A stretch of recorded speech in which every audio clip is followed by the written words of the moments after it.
exclusive.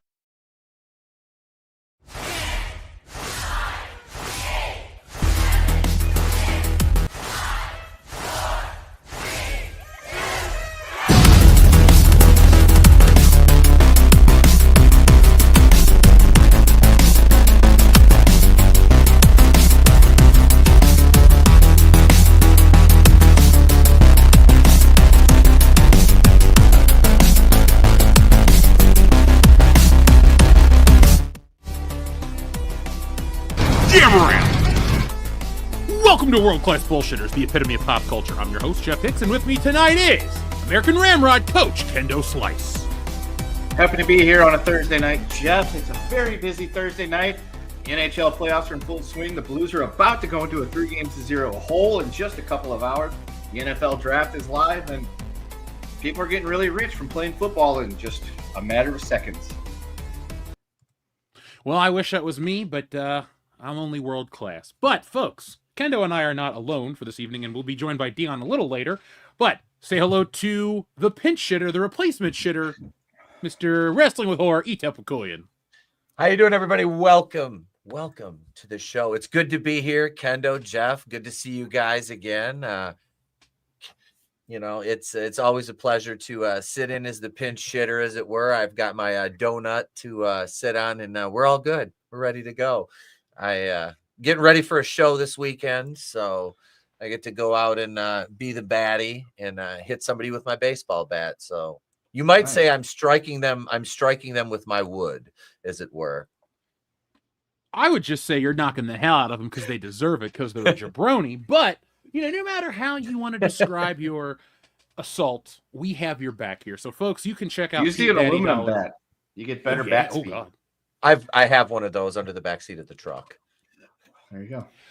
By the way, I watched a video where they changed the weight of a baseball to make it like equal volume to a bat, and it was the funniest video because the dudes would hit it and the weight would be too much and they would just drop it. They couldn't handle hitting a giant baseball like that. Check out the video if you get a chance. It's pretty cool. Very scientific. So, folks, tonight we have a nice show for you planned. Now, I already popped the beer. I'm sorry you don't get to hear that satisfying tab, but I am joined by a Voodoo Ranger tonight, so we're gonna have a lot of fun. But we have a lot of stuff to talk about, so hit that thumbs up button to let YouTube know that you enjoy this content, and let's get you going on your way to a wonderful episode tonight. So first off, folks, we are going to be talking about what's coming up on the channel. We're going to talk a little bit about WrestleMania at the end. We're going to talk about today is an odd episode because originally we were going to talk about some of the stuff that sucked in the world of pop culture, but I thought we'd take it back and do something a little more positive and fun, because for all the garbage that's going on in the world right now, we could all use a little break. Things are expensive, things are tightening up, and it ain't just your belt loop so you don't feel hunger pains. All sorts of things are happening. So we thought we'd take it back 20 years to 2005, where tonight we're going to talk about Revenge of the Sith. It just so happens that it's being re-released for its 20th anniversary a little early to theaters this weekend. So some people that I'm friends with and I'm close with work-wise, they're out watching Revenge of the Sith right now. Now, I may go see it. We'll talk about that. But beyond Revenge of the Sith, a celebration, if you will, we have many other things to talk about, including fake news. We have trailer talk, which I have to admit, I forgot to watch the trailer. So I don't know if we can do that this week, unless you guys just so happen to see the I Know What You Did Last Summer trailer. Did you see it, Pete? I did not.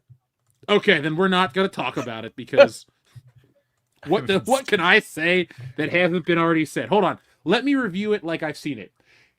God damn it, another remake. We don't need a 90s classic like I Know What You Did Last Summer remake because it was perfect 30 years ago. That's what I'd say if I cared. Look, I don't care what you did last summer. That's what the movie should be called, because I don't care about that movie. No. How about I don't give a fuck what you did last summer? I would want to watch. That's like my black ass version. I don't give a fuck what you did last summer. It's just, Sharonda and Crenshaw Pete with the hot ass coat hangers. I think it writes itself there. Let's make it, boys, right after Terminegro. Now, folks, friends in the chat, we are also going to talk about The Rock. And just, Joe, you must have been able to read my mind, because is tonight the night that I turn heel on The Rock, my childhood hero, the fictional wrestler who I have countless action figures of? Well, let's watch and find out, because I got a lot of shit to say about that jabroni. A lot of stuff I never thought I'd say. but I won't tell you if I'm turning heel just yet. But Colin, I do remember when the prequels were the most hated part of Star Wars. I'm going to give you guys an honest review tonight when we talk about this movie and a whole lot more. But let's play the word of the day, brought to you by Shrebbles08. And the word of the day is Smurfs. Clear and present Smurf. How to Smurf a woman. Smurf Show. The day the Earth smurfed off. And Fistful of Smurfs. Well, I'm going to go easy. Attack of the 50-foot Smurf. Yeah, that's one I was going to say. Attack of the Killer Smurfs. Hot Tub Smurf Machine. Army of Smurfness. Teenage Mutant Ninja Smurfs. That's a totally different fucking movie. Yeah, I don't know if it would be bad though. No, like actually probably could eat. Man, I don't know. It depends on how much What you about- learned of the Smurfs. What about Black Smurf Moan? Is Black Smurf like Smurfette? There's only one of them? There is only one female Smurf. So I guess there's one Black Smurf too. Yep. Yeah, Tyrone Smurf. Tyrone Smurf. There is an extra or an amazing question though. If you choke a Smurf, what color does it turn? Darker blue. Purple? Purple. Yeah. We should just get a video of us choking a fake Smurf to Eiffel 65 blue. There you go. can 90s see- classic, dance tune. You cut in scenes of Iron Man 3 with it. Hey, I'm down with that. Yo, listen up. That is my favorite part of Iron Man 3 looking back on it. Just that one joke. I don't really like that movie. I don't really plan on watching it ever again. I defend that movie. I don't know why, but I do. It's a Christmas movie too. It is. I'm not going to fight you on I that. watch that one at Christmas. That's usually when I watch Iron Man 3. I watch it on leap year on February 29th. Every year. By the way, shout out to Eddie C. Herbie the Love Smurf. That is a great title that we never talk about. Herbie the Love Bug. That actually gives us tons and tons of latitude or longitude. However you want to break it down. So, folks, next week when you give us the word of the day, we're going to pick Herbie the Love Blank because I think that'd be pretty fucking funny. Shazam is a Christmas movie. You know what, though, folks? I'm of the camp. If you want to call anything a Christmas movie, I don't care. As long as you acknowledge that Die Hard is a Christmas movie. And if you acknowledge that it's the greatest Christmas movie, then I don't care if you call Star Wars, Ghostbusters, Clear and Present Danger, or fucking Halloween a Christmas movie. I'll buy it. You know what? It's one day removed from November. November starts the Christmas shopping season. Haddonfield was a little early this year. Therefore, Halloween is a Christmas movie. Pete, you like my logic? Yes, I do. I can find zero Holds up. flaws. Well, thank you. Pretty proud of it myself. But folks, keep sending your Smurf titles. We have stuff like Smurf Man, Avengers Infinity Smurf, and My Left Smurf.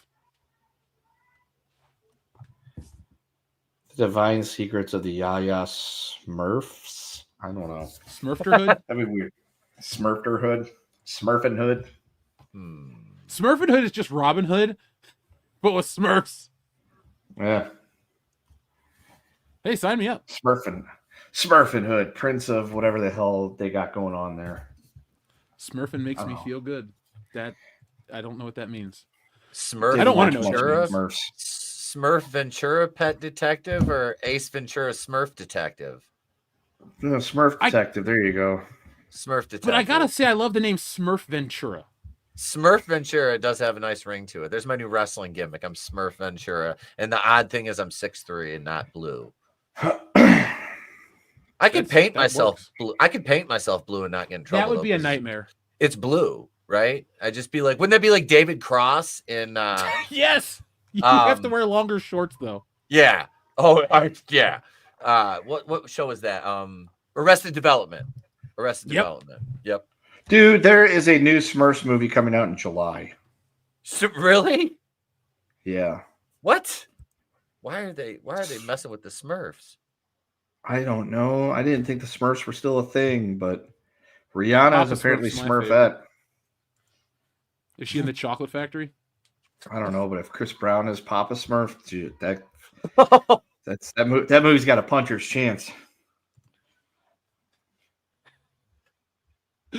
Well, Oh I'm my glad you didn't say a God. puncher's chance in hell. He's still around somehow.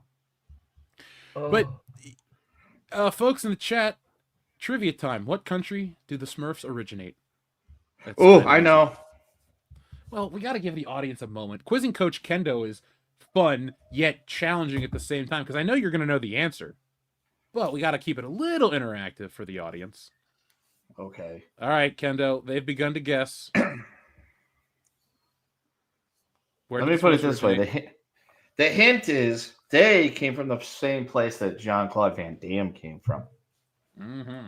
He's not from never mind. The muscles from Smurfville. Yeah, the muscles from Haifa, apparently. Yes, he's Jean-Claude Van Damme, not Jean-Claude Van Damberg. Gargamel was never mind. He was an asshole is what he was. Gargamel is a prick. All the Smurfs wanted to do is have a good time. He always had to shit. Him and Azrael, his cat, right? Azrael, I think that was the cat's name. I think so. Smurf figurines. I have like a freaking popcorn tin full of them from when I was a kid. Yeah. The Smurfs were part of the 80s pop culture, like He-Man and Transformers, that were right before my time, and the California Raisins. So, like, I would go to people's houses, and they'd have that, Care Bears, and I'm just like, all right, where are the good toys, like Power Rangers and this and that? I didn't understand how things worked, so. My grandfather, for a period of time, collected a shitload of California Raisins things because he figured one day, like, all those, like, McDonald's toys and everything like that would become, like, super, like, popular with people, and they'd be like collectible, and he could sell them for like a mint.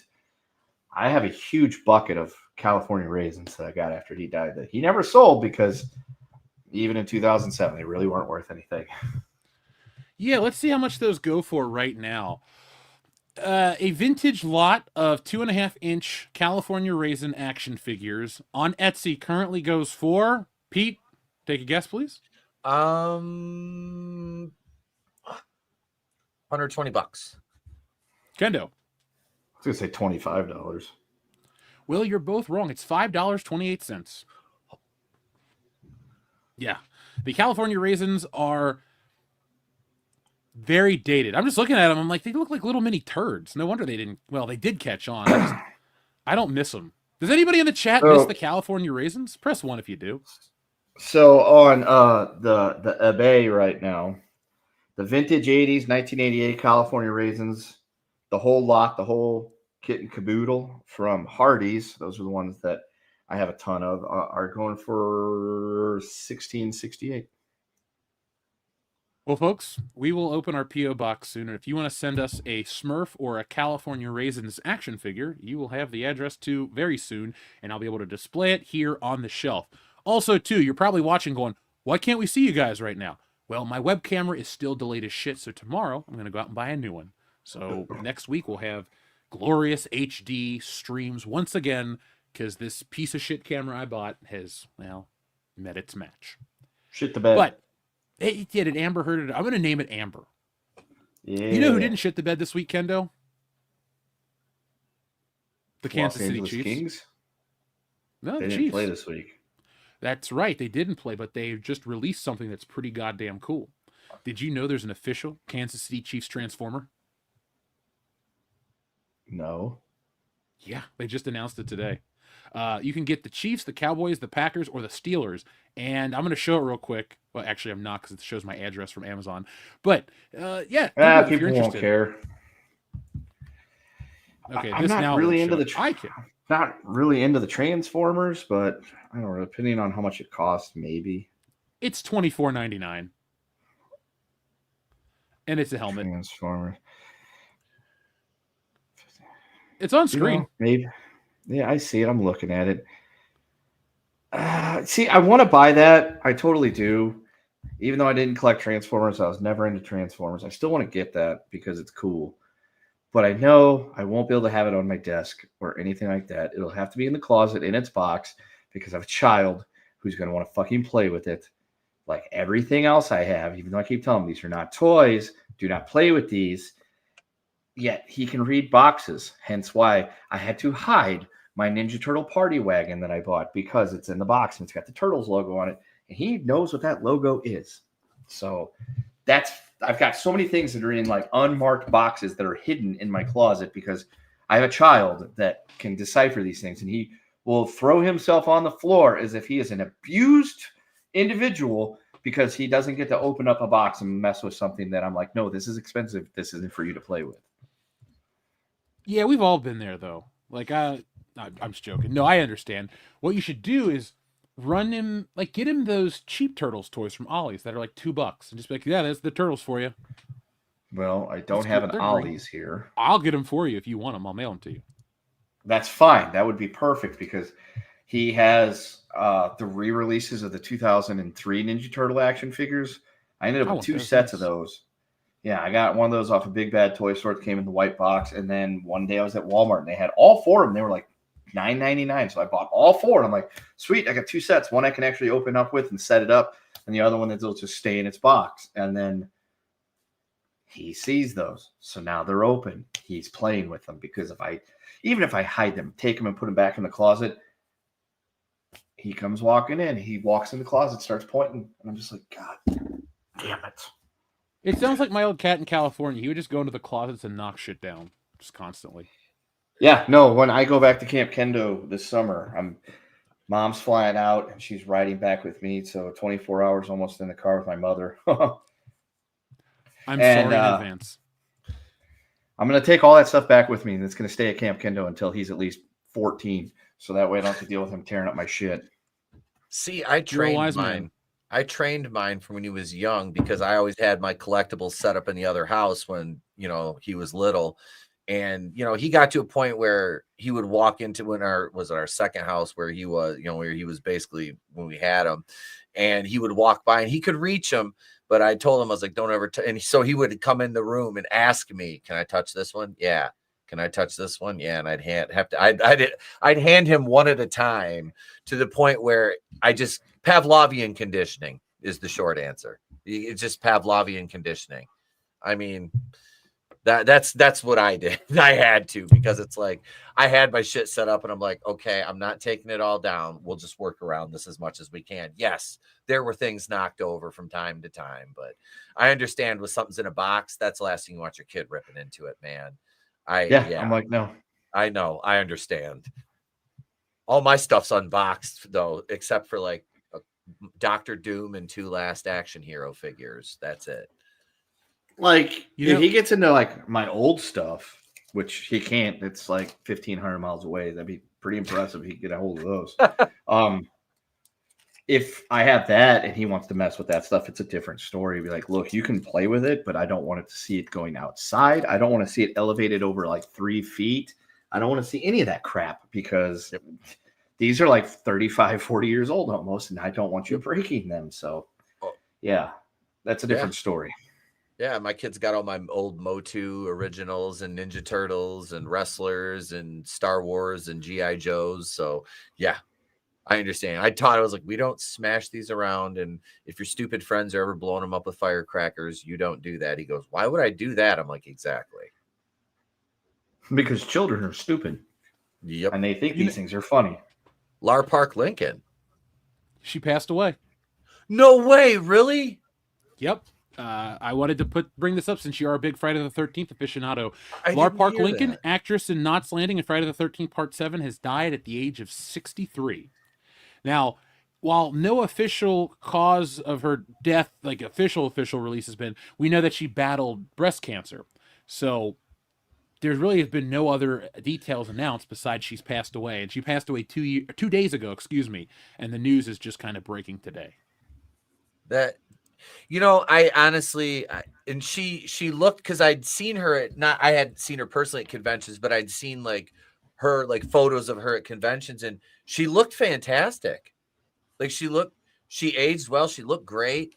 She was an underrated final girl in Friday the 13th. And I know she was a Carrie stand-in. They couldn't do Carrie versus Jason like they wanted to. So, they did the next best thing and they just made up their own Carrie. And, her character was very good at running away and crying until she finally, harnessed her badassery. But I enjoy Part 7. It's not great. Part 6 is my favorite of all time, but I love it. I enjoy this one because it has a very kick-ass looking Jason, and it was the introduction of Kane Hodder. So, yeah, I dig this. I actually just got a little water feature of Jason for my birthday last weekend. It's him underwater with the chain and the rock around his neck, and he floats in a little it's like a little cylinder, and it's got like a light in it that you can change colors, and it does fades and stuff like that. I've seen that. So yeah, I got one for my birthday. One of my coworkers got it for me, so it was kind of neat.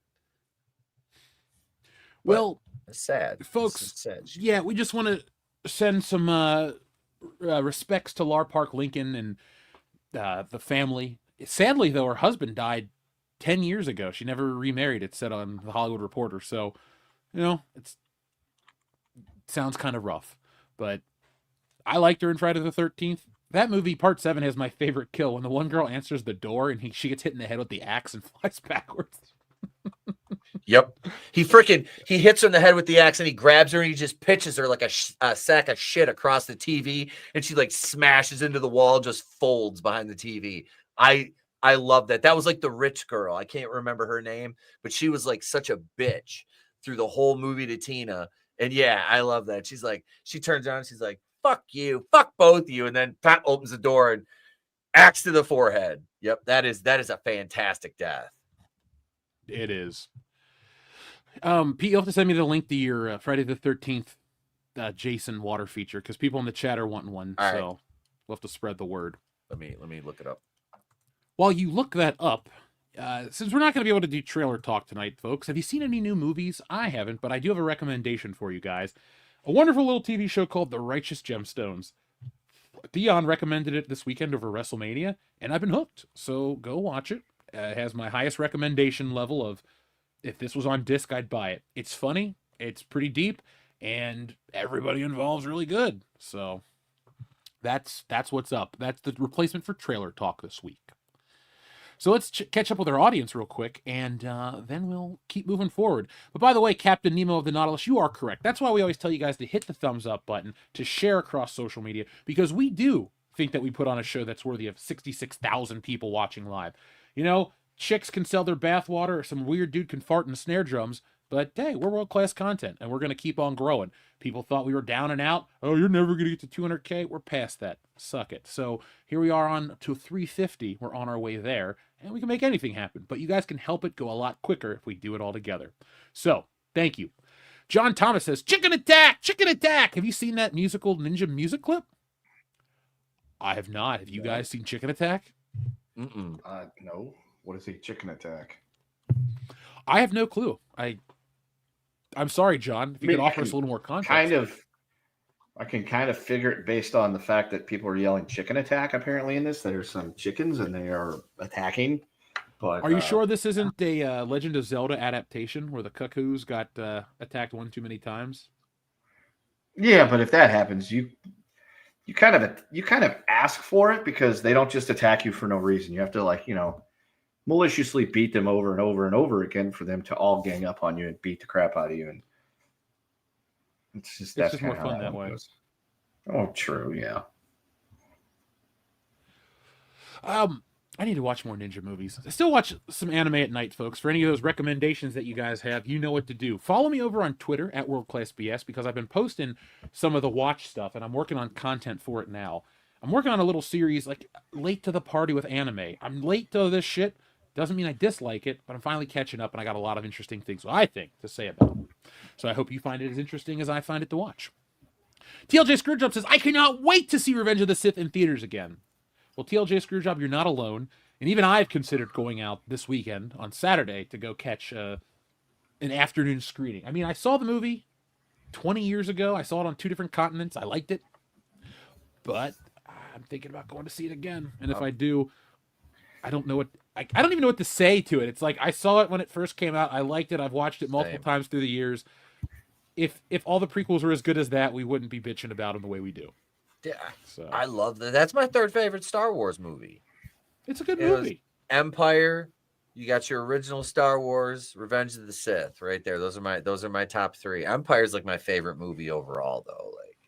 Like, I freaking love that movie. It's a wonderful film.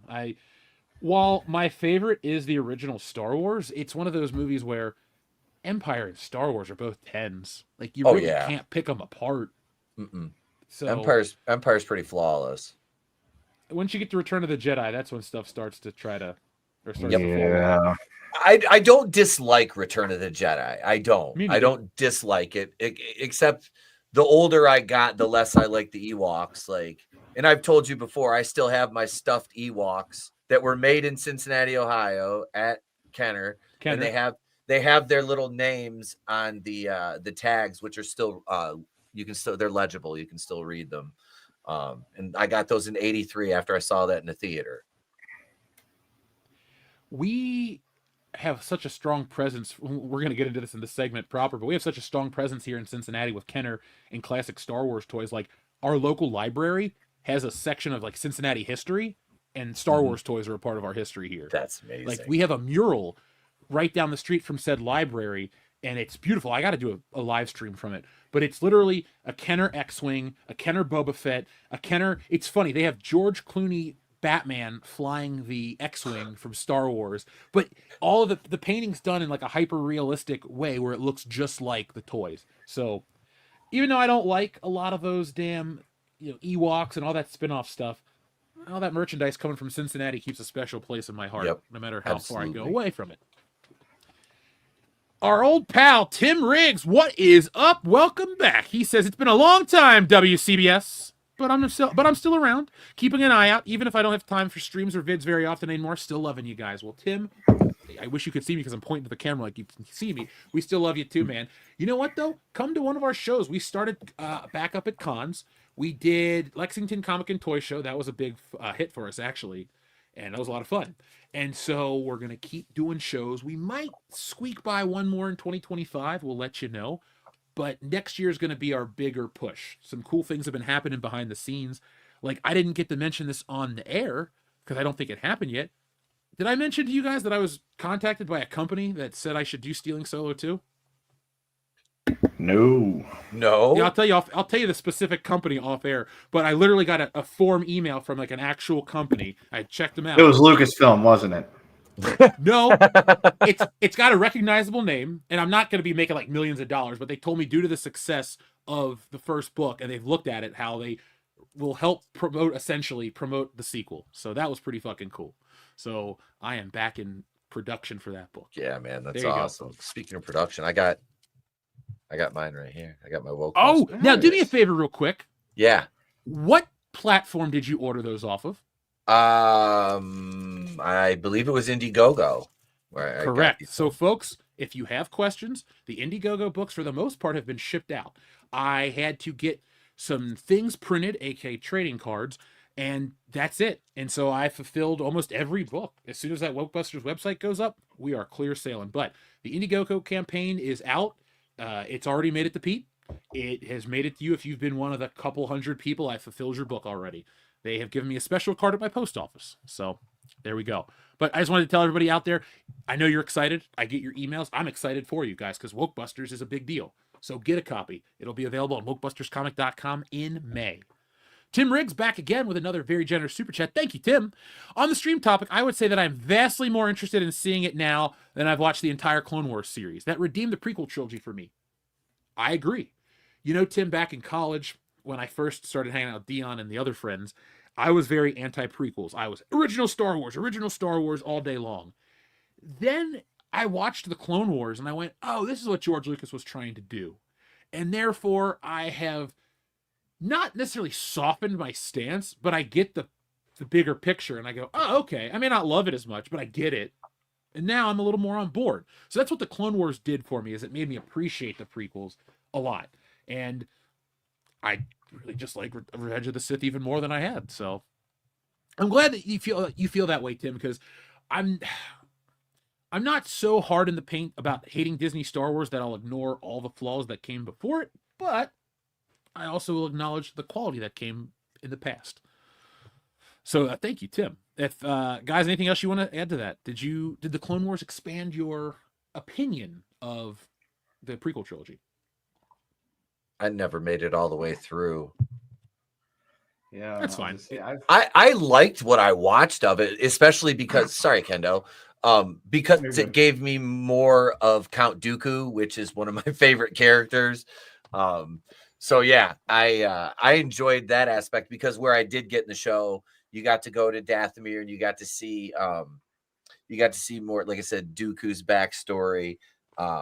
So it's yeah, I dig that. That was cool. And getting to know like some of the clone troopers and stuff like that was really neat too, because I really like the clones. Like I'm a big fan of the Clone War period because of like the military stuff. I love the planes. Like the ARC-170 is one of my favorite Star Wars like bombers. That is, yeah, it's a big, like, I have one on the shelf back there. It's just a big, beefy, like, plane. And I like that thing. I don't know. But yeah, that's what I liked about it, because you got, somebody said gaps in the lore, and it just expanded on things. And it was really neat. Like I said, Dooku, you got to see him on Serrano, and, it just, yeah, I liked it. I dug, like I said, I didn't make it all the way through, but what I saw, I did enjoy. I would recommend you stop at a certain point. Sorry, Kendo, go ahead. I was going to say, same thing. I have not made it anywhere near close to being all the way through. I've started watching it, got probably a good chunk of the way through when I actually tried to dedicate myself to getting through it. I got through probably season 1. Is there like, what, 3 or 4 seasons? There were, and I think they kept bringing it back, and they have 7 now. Yeah. Damn. Okay. So yeah, I got through. I think I got through 1 and part of 2, and then I caught spot episodes here and there. I mean, what I watched and what I saw was great, because it patches in a lot of the holes between like episode 1 and 2 and 2 and 3 and all that stuff. So that's cool that it did that. So I liked what I saw. I wouldn't say that it gave me a better appreciation for the prequels, because I did watch a lot of that stuff afterwards. But I mean, it's good. I just wish I had the time to where I could just sit down and just say, I'm going to watch all of the Clone Wars things. But shows like that, I can't do that with, because I get burnt out. Like, I'll watch like 8 or 9 episodes. Like, okay, I can't look at this again for at least a week. Yeah, I wouldn't recommend you binge watch it. It's knowing you guys. Pete, I think you would appreciate it more than Kendo, because it's not like, I wouldn't say it's like very kiddified. It's just, it goes deeper into the lore in certain areas that I don't think Kendo would care about as much. That's just me guessing as a friend. But you're probably right. Yeah, I just like, some of it does suck. I would say like when Ahsoka, there's a point where she like walks away. She throws her lightsaber down and quits. Yep. That's when I'd say stop watching the show. That was a good ending. But Tim Riggs, thank you very much for joining us tonight. We appreciate having you here, and we got to have some drinks when we're in the same room. John Thomas, what is up? He says, dude is carrying a white chicken, singing at a ninja, and in black, how he's going to be destroyed. Tosses the chicken, and it turns into a white ninja. All right, I'm going to take a picture of this. Okay. Because I just need to see this. It reminds me of that ninja movie where the dude gets hit with the ninja star, and he kind of throws his arms out like, and then just falls down and dies. I love that scene. But thank you, John, for all the laughs we're about to have in the future. Overkill161 says, was that company that contacted you Penthouse or Ginormous Jugs Monthly? Button number 77, please. No. Penthouse does have comics. If they were like, hey, would you create a comic for us? Of course I would say yes. That's like one of the hardest games in town to get into. So if I could, that'd be pretty cool. But I would want to write a story, like a sci-fi, cyberpunk, sexy. Well, I should just fucking write the thing and see if they take it. Why talk about it? Let me give you your number 77 right now, which is, where are we? How high do we count up? Oh yeah. Say his name and he appears. I believe in Joe Hendry. We will talk about that man who appeared at WrestleMania. Kind of saw it coming, but it was kind of awesome no matter what. I marked out. I popped. That got a pop out of me. I was not necessarily sober this weekend, so this was a kind of a blur, but it was a good time. Our friend Tim Riggs again is back. He has gifted 10, count them, 1, 2, 3, 4, 5, 6, 7, 8, 9, 10 WCBS memberships. Folks, if you claim one of these memberships from our good pal Tim Riggs, please do me a favor and thank Tim in the chat. That's how we keep this stuff growing, folks. I know some people don't like the words that people use, but anyway, this is an awesome audience of people that watch. and we're going to keep growing it together. But thank you, Tim. Adam Wofford says, it's a music video. It's called Chicken Attack. Oh, well, that's kind of easy to remember, Chicken Attack. Oh, Tim, I'm reading your regular chat right now. I'm glad you're looking. I know you're going through some stress, but at least you're chill hanging out with us right now. And we're going to give you a fun show. Folks, it's time for us to start talking about Revenge of the Sith, as well as other things. We're going to wait for Dion to get here to do fake news, so it's a little more fun. But Adam Wofford, thank you for being a member for 15 months. I can tell you what I was doing 15 months ago. The same shit I'm doing right now. Thanks, guys, for making it happen. That Jason lamp is in the private chat, Jeff. They were asking for the link for that Jason thing. Thanks. Yeah, I put that in the private chat. It's the Amazon link. It's on sale. Folks, we are not an affiliate, but if you're interested in that cool bitchin' Friday the 13th lamp, like I know some of you are, there you go. We have sent out the link to you more. Carl, Ked, I'd love to turn on my camera, but there's been a lag, and it's been so bad for the last 2 weeks. So like I said at the beginning of the show, I'm going out tomorrow to buy a new webcam. Not even going to do Amazon. I'll go to the brick and mortar to make sure it's here. But I am just off camera for tonight. Shaved and ready to go. I just, bad lag. Hopefully my voice will get you through this evening. If you need to know what I look like now, there's a drawing. And I don't have black hair, but that's pretty much what I look like. So there you go. Now, guys, let me check the show notes one last time. Let's take a look back at a little film called Revenge of the Sith, our title for tonight's show. Now, I have been a fan of this Star Wars franchise most of my life. I became a Star Wars fan in 1995. We're just going to call it late 95 because it's, been about 30 years. But I discovered Star Wars through a book, and I was instantly hooked. I went, Mom, what is this book? She goes, oh, that's a movie. I rented the movie. By that birthday, I had toys.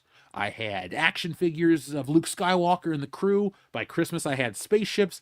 And, 30 years later, I'm still a fan for that classic stuff. But there was a little hiccup in the 90s called the prequel trilogy.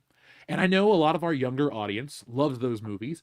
But as someone who was 10 years old when they started and didn't like them for quite a while, it was so refreshing when we got to 2005's Revenge of the Sith, because I was really holding on to hope that this one was going to give us everything we wanted. Somehow we all knew that Darth Vader fell into a volcano, so we were like, we're going to finally get that one. We're going to finally see this. We're going to finally see that. And you know what? I can safely say, even after 20 years, this movie didn't disappoint. It still delivers, and I'm actually excited to talk about this one because I always try to be respectful of people and their differing opinions, but like if you think Attack of the Clones is like a great movie, I really want to have a serious talk with you because we need to have a discussion, a serious discussion. And I might call you crazy in the chat for liking The Phantom Menace. I like parts of it, but I would say that George Lucas officially knocked it out of the park with Revenge of the Sith. And I love that this is how Star Wars ended. For a decade, this is it. It went out on a high note and everything was good. And we won't really go back into the past to dwell on that just yet, but we will take it back to 2005. So folks in the chat right now, I'm asking you guys, tell me about the first time you saw this film. Memories, stuff you want to share.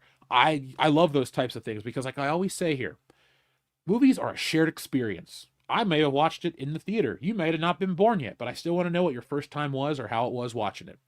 So Pete, you're our guest tonight. Let's take it back to 2005. How did you see this movie? Like, did you go to the theater with friends? Did you see it at midnight? Just give me a quick synopsis of how you saw episode 3.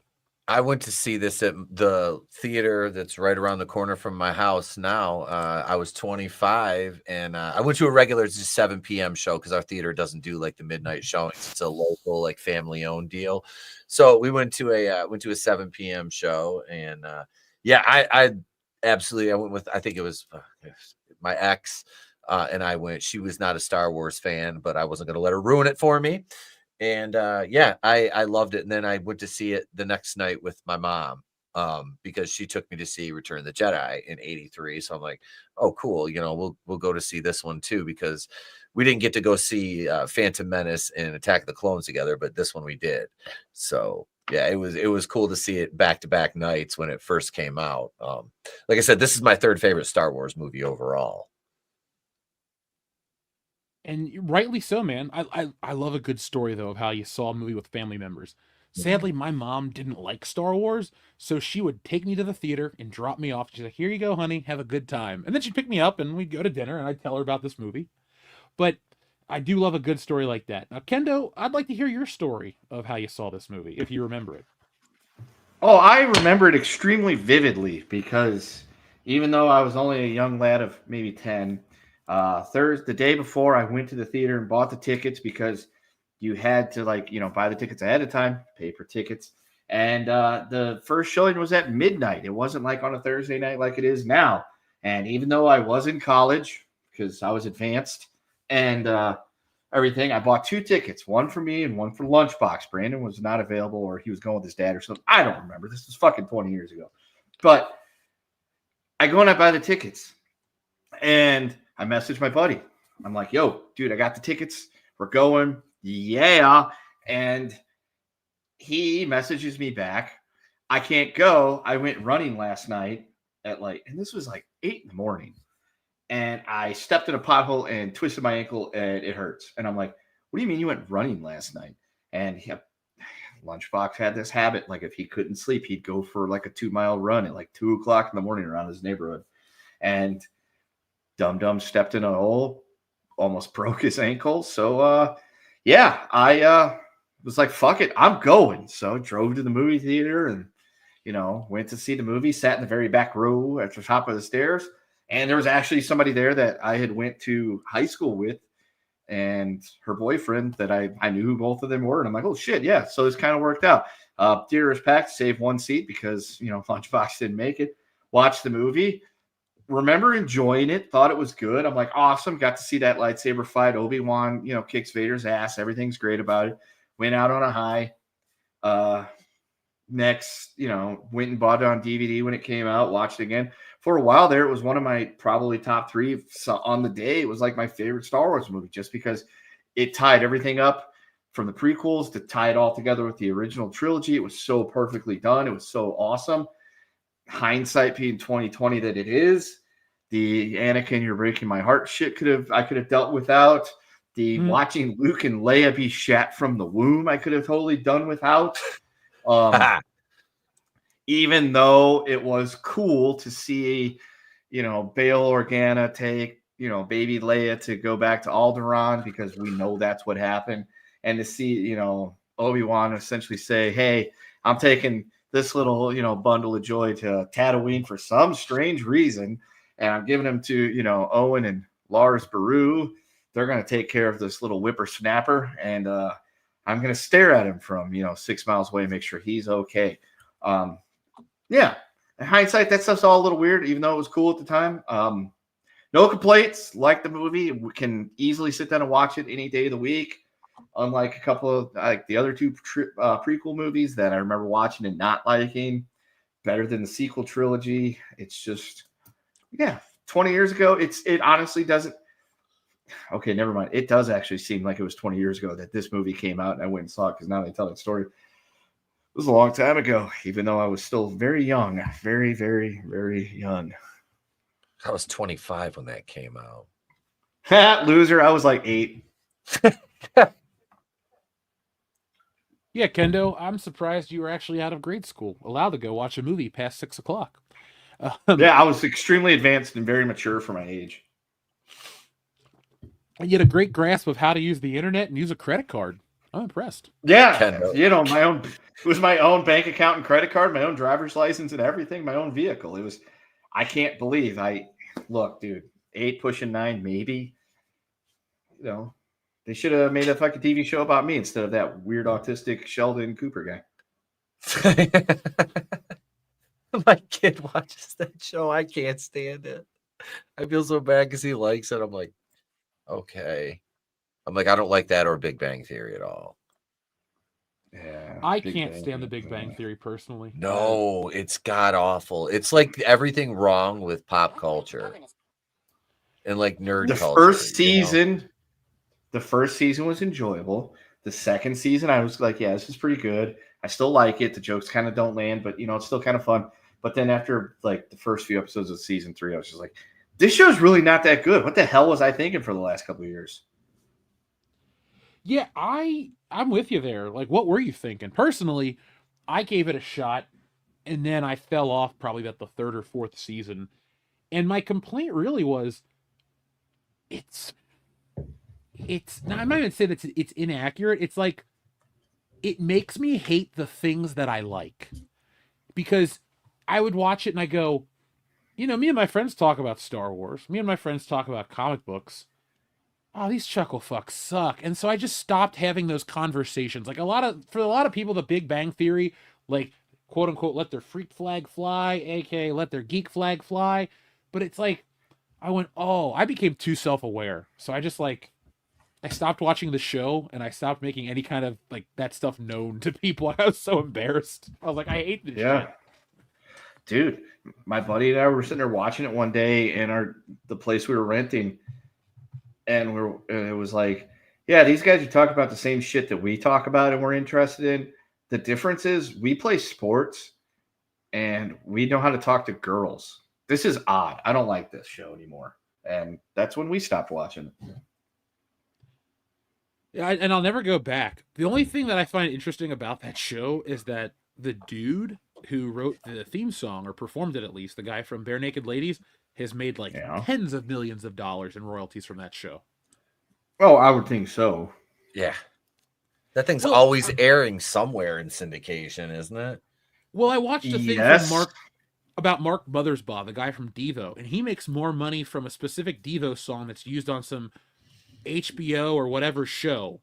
That's made him more money than people could imagine. But then the other thing popped up about the Big Bang Theory guy, and they're like, yeah, you might think Mark Mothersbaugh's doing great, making $1 million a year, but the guy from the Big Bang Theory is making $10 million a year just on royalties alone from that song. So good for all those people, but fuck that show. Oh my god, it's terrible. Yeah. How I Met Your Mother was better until the last season. Yeah. Does that have a bigger honey dick ending than Game of Thrones? Oh god, it's close, dude. They're on a level playing field. I will say, for me personally, How I Met Your Mother had the bigger honey dick ending, only because with Game of Thrones, I had read the books. And so once they got off the source material and started playing fast and loose with things, I'm like, yeah, this is not going to go anywhere close to being to where it's supposed to be. I do not have high hopes. So, like, I did not enjoy the last few seasons of Game of Thrones. Everybody else was like coming in like, oh my God, that last season was terrible. I'm like, the last 3 seasons were kind of shitty. Okay. Like, when we end with Jon Snow being supposedly dead, that's where the books stop. I figured they're bringing him back, but anything after that, I'm just like, ah. But yeah, no, How I Met Your Mother, like, you have this huge setup and you invest all this freaking time, 8 years into getting through this. And you're like going through the motions and this and that and this and that and this and that. And they finally get to the last season and it's all about how he met the mom, because now she's in it, which, by the way, she played one of Johnny Sack's daughters on Sopranos. I learned that the other day because I've been rewatching that. I'm in the middle second half of season 6, and I've kind of hit that point where I'm like, I know this is going. I don't know if I want to keep watching this. Not because I'm upset with the way Sopranos ends. It's just I know there's like nothing surprising anymore. And I can't believe you're rewatching The Sopranos, because me too. I just started this week. Don't be no bigot, Kendo. Don't look. It's me, Michael Imperioli. How you doing? Have some tequila, huh? Come on in, Tone. Sit down. Don't be a bigot. I don't want no bigots watching my work. Me and Sharippa do the podcast. Shut up. I like the other guy. I know. I love Steve Sharippa. He's fun. Yeah, Bobby Bacala was great. Yeah. Bobby and his fucking train sets. That's like the only death on that show that I genuinely felt sad about. Like, it was one of those things like Bobby gets hit and I'm just like, God damn it. Him and Tracy, I was like, I felt bad. I was like, I can't believe I felt bad for a stripper. But it was because Ralphie Cifaretto, Joey Pants, he played such a good shitbag in that show. But she slipped and fell. I'm like, she slipped. They go out. He was a fucking hooah. She was a hooah. Hey, if we have a boy, we'll name him after me. And if we have a girl, we'll name her after you. So she can be a cocksucking hooah, just like a mother. It's like she spits on him and like slaps him in the face. Like, good, get it out of your system. You done? You through yet? And then he God damn it. just lights out. It's like, oh. Yeah, He dude. takes out that dopey bartender's eye with that chain, played freaking Spartacus. Yeah. And the funny thing is about, Ralphie Cifaretto, you grow to hate him because he's such a prick and a piece of shit. But then his kid gets the arrow and you see that side of him and you're like, oh God, I feel so bad. Especially if you've got kids, you're like, I feel so terrible for him. Whatever. And then at the same time, when Tony proceeds to bash his fucking skull open on the tile floor, you're like, he totally deserves it. He killed that poor horse. Yeah, Pyomai. He took out Pyomai, damn it. It was a beautiful creature. He sprays the cookie spray in his eyes. I'm going to start texting you guys when I'm watching these episodes just because I don't know, man. Yeah, I love that fucking show. I am like maybe 5 episodes away from getting to the end.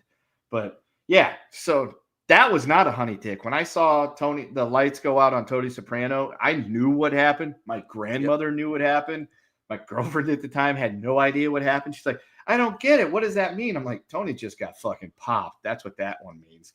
And but yeah, no, with How I Met Your Mother, dude, you had 8 years build up. He finally meets the mom. The story gets wrapped up. You expect there to be stories about him and the mom. Instead, you get him and what happened with all the other people in his life that he's been telling the stories about for 8 years. Mom's barely in it until it's, oh, by the way, she got cancer or something and died. And then the kids are like, oh my God, Mom, that's so terrible. Go bang at Robin. It's like, son of a bitch, we're here. This is where we started 9 years ago, and we're here.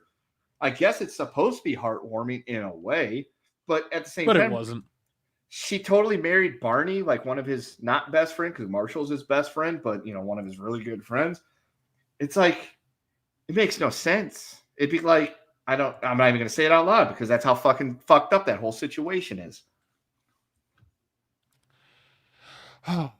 So let's take it back since we're talking about shows that were on in 2005. Sorry.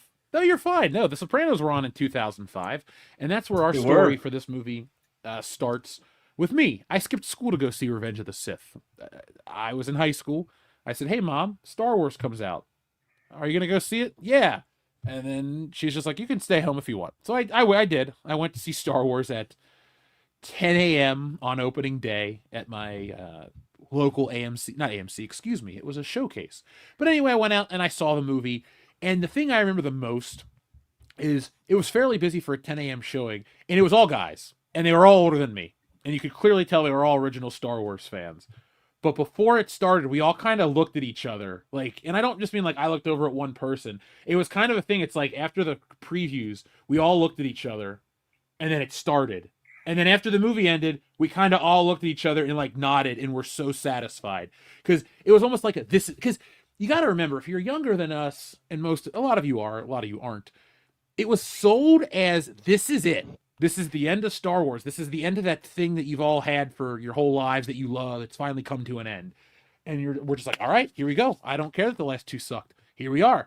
And I mean, the movie is what it is. It's got serviceable acting. I'm going to be completely honest. For as much as we have rose-colored glasses for some of these movies of the past, Star Wars episodes 1 through 3 have pretty shit acting. And the spectacle, while it looks great to some, a lot of those a lot of those, like the shot of Anakin, Anakin, Mace Windu, and Yoda in episode 2 walking down that corridor to the Jedi Temple, the CGI is garbage. Even in episode 3, you get a lot of these background shots that don't look good. The clone troopers don't look very good.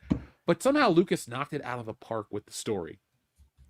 Now, guys, when you saw it, do you have any, put it like this, because it's a long time ago and it's a long movie. Any memorable scenes that stand out to you? I mean, obviously we all like the lightsaber duel, but is there anything that didn't make you roll your eyes and you're like, oh, this is pretty solid? I like the opening. Like you come into the battle at the beginning with the ships when you're going to Obi-Wan's cockpit to Luke's, because you get it's some great visuals, and I think those effects I think that part of it holds up well. I think that looks really good. you got the buzz droids getting on their fighters. And you get to see the Venator class. I believe was that the ships that the Republic was using, the Venator class, like early form Star Destroyers, the Republic, the big ships. And yeah, it's cool. And man, there is the acting. Yeah, the acting, I can absolutely concede that the acting is not the greatest in those. No, it got better as it went on. I mean, I think Attack of the Clones is the low point, really, as far as acting wise goes, even taking into consideration that we had Jake Lloyd in the first one, which, in retrospect now, with the benefit of hindsight, he's a child actor. I don't hold it against him. He was a kid. I feel terrible for the shit that the media put him through. And it was the media. Exactly. It wasn't the fans. It was the media, putting him through shit. And no, Jar Jar Binks is not a good character, not a good character at all. But taking all that in, I mean, it's a great movie. But yeah, that opening sequence is freaking great, man. God, anything with Grievous, just, yeah. I mean, yeah. Anything with General Asma was great. Anything with Ewan McGregor, I know it's you. Yep. Shut up. Anything with him, and and you could say that for all the prequels. Anything involving Ewan McGregor was awesome because he was 100% the all-star standout. Yes. Fucking big dick on campus for the entire prequel trilogy. I mean, Liam Neeson was fine in episode 1. Episode 2, you get Christopher Lee, who, pulls his weight in that one and in the third one.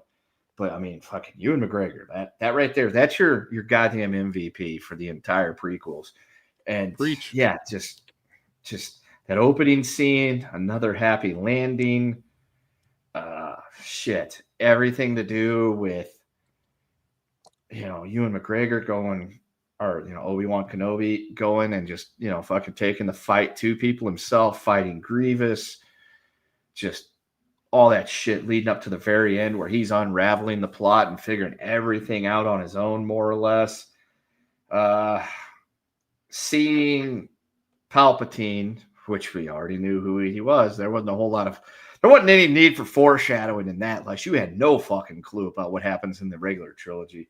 Seeing him finally get all pissy about being the Senate and, shooting out the lightning bolts and turning into the wrinkly ball sack that we all know and love from the regular trilogy. And then I will say him, going toe-to-toe with Yoda was great. And then him also yeeting Samuel L. Jackson out the window. That was always fun just because we don't know who the hell Samuel Jackson. I can't even know. I don't know what the hell is his Mace Windu. Mace Windu. That's right. I completely blanked. We all know that Mace Windu doesn't exist and is never mentioned in the original trilogy. So we know he's probably not there. We also know that Executive Order 66, not 69. That's how we got Luke and Leia. We know what happens there. And I will say, as horrible as it sounds, every time Anakin goes walking into the fucking Jedi Academy, and those little kids, those poor little Jedis, come out from behind hiding, and they look at him. And they're like, "Master Skywalker, what should we do?" And he just looks at him. It's like, God. It's like you hate him so much because he's about to just kill a bunch of children for absolutely no reason other than the fucking Emperor. He's not the Emperor yet. The Emperor just told him, you have to kill everything Jedi related. Dick Cheney told him to do it. Yeah. Dick Cheney said, you shoot him in the face with a shotgun. He's like, we don't have those in space. We were hunting. I ran out of blaster bolts. I had to use my lightsaber. Yeah. So it's like, because the little kid even flinches. It's like, you horrible motherfucker. We knew Anakin was going to do it. Remember, it wasn't because it wasn't just right. The men; it was the women and the children too. Yeah, it's like we know what he's going to do. We know what Executive Order 66 is. We know what that is, but to see it, it's like one of those things. It's like you don't have to see everything, but that, and then you see like Ki-Adi-Mundi and all those other like the Twi'lek Jedi and everything. They're on those little missions. And all of a sudden, the clone troopers all get that little thing. And they all look at each other and nod their head and acknowledge. And then they just fucking gun everybody down. It's like son of a bitch. This is horrifying and awful and just wonderful because it's terrible, but it's awesome to see. Not awesome like, oh, that was awesome, but awesome like, holy shit, this is happening. I will say that's probably the best part of that entire episode 3 is all the stuff that we knew about from being the original trilogy people, seeing it happen.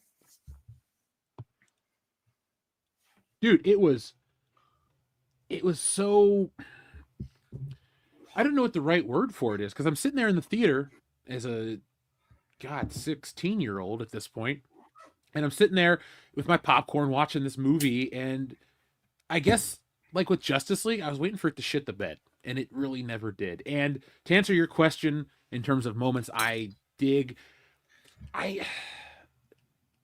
it's not a great acted scene, but I do like the tension when Anakin or when Obi-Wan does tell Padme about killing the younglings. It's got that really dark music, and then it like cuts to Anakin Younglings. on Mustafar. That's Killing, like he's trying to only- hold back the fucking laughter.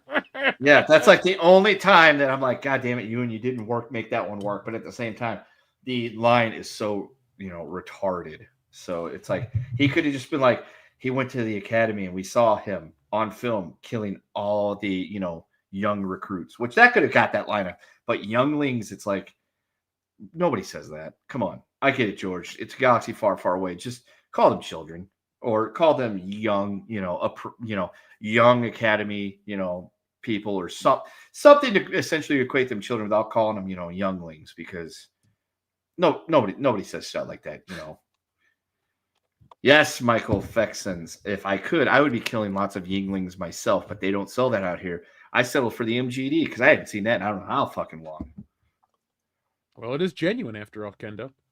It's true, and it was only $10 for a 12-pack. That's a price I can get behind. Yeah, that's why I got behind it and grabbed it off the shelf and rocking through some MGDs. It's Miller time. They're not a sponsor. No. One day they will be, though, when we actually ask them.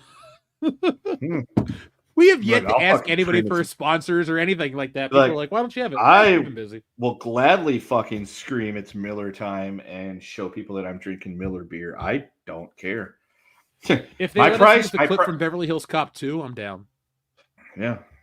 People will be like, what's your favorite beer? Be like, who's ever paying me this week? That's my favorite beer. What if beer in my hand? What if it was real American beer? Hey, Hulk Hogan's money still spends. That's true. If he's going to fucking cut me a check, I will tell everybody how fucking great it is.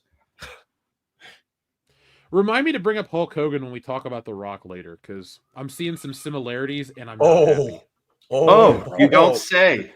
You mean like how The Rock has been to In-N-Out Burger 3 times for the first time in forever? Yeah. Twitter, don't forget, Rock. Yeah. No, I'm right there with you at the perils. I'll definitely like to hear your take on it, since you were finally coming around to the dark side. Good. Everything is proceeding exactly as I had foreseen. Only thing I'll say to save myself for the light side is I'm talking about the real guy, the fictional character that I have on my poster. That's not. Oh, you mean the Dwayne? You love The Rock. You hate the Dwayne. Oh, hate's a strong word. Disappointed. You strongly dislike the Dwayne. I feel like I'm trying to be indoctrinated here. Did you know the Dwayne the Dwayne? Say it. Did you know the Dwayne in Spain falls mainly on the plane? No way, really? Yeah, I've been there. How did I miss that? Just weren't looking in the right places, sir. No, but I'm glad you brought up Spain, because I did see Revenge of the Sith in Spain. Sophomore going into junior year of high school, went to Spain. And we, it was like a church group, Catholic school thing. So it's kind of like structured. But I did sneak out a couple times. And on the one off night they gave us, they're like, you guys can do what you want. You just got to tell us where you're going. This kid's like, you want to go see Star Wars? I'm like, yes, I do. It was all in English. It was great. I'm really happy that I did that. I wish I could say I've seen all the Star Wars movies in different countries, but at least I can end with a good one. Like, I was a little too young to go see episodes 1, 2. I was a little too young, like for 3, 4, and 5, or 4, 5, and 6. I just wasn't born yet, so I apologize. Nick was like 18 when the first Star Wars came out. He was drinking a beer and smoking a Marlboro Red. That's how old he is. So The one thing I wanted to bring up, though, is how the brand has fallen since then. Because some people consider Revenge of the Sith a high watermark. And if you do, hey, more power to you. Me personally, I feel like it was redemption from a garbage period that people don't talk about anymore. Because Star Wars was the butt of the joke for many years. Kevin Smith was making fun of Star Wars. Like, it was just a thing. Like, go back and watch TV shows that would talk about this stuff. They would make fun of those movies. It was an acceptable joke. But after that, we had a golden period. And nowadays, we're in a dark era where Star Wars TV shows exist. And yeah, you have ones with Mandalorians and Vaders and lightsabers, but you also have them with sexual assault. Have you guys heard about the new Andor season 2, how it has grape soda in it? What? No, I was thinking about how I've seen Star Wars movies, not in different countries, but 3 different states. More than that, if you want to consider altered states. But no, I was not aware that Andor season 2, that I don't give a shit about whatsoever, has a little bit of the unconsensualness taking place. Listen to this headline. Andor creator explains that shocking assault scene. Now, I'll read you the actual quote in a second, but it says, Tony Gilroy on why that sexual assault attempted against an undocumented fugitive in the show's season 2 premiere was necessary to tell an accurate tale of revolution, even within the Star Wars universe. And here's his quote. We're all the product of rape. What? Hold on. We're all the product of rape. That's some bullshit. What? Yeah. Let me quote the article. We'll talk about that. Oh my! I know for a fact that both of my parents wanted to do what they did to create me.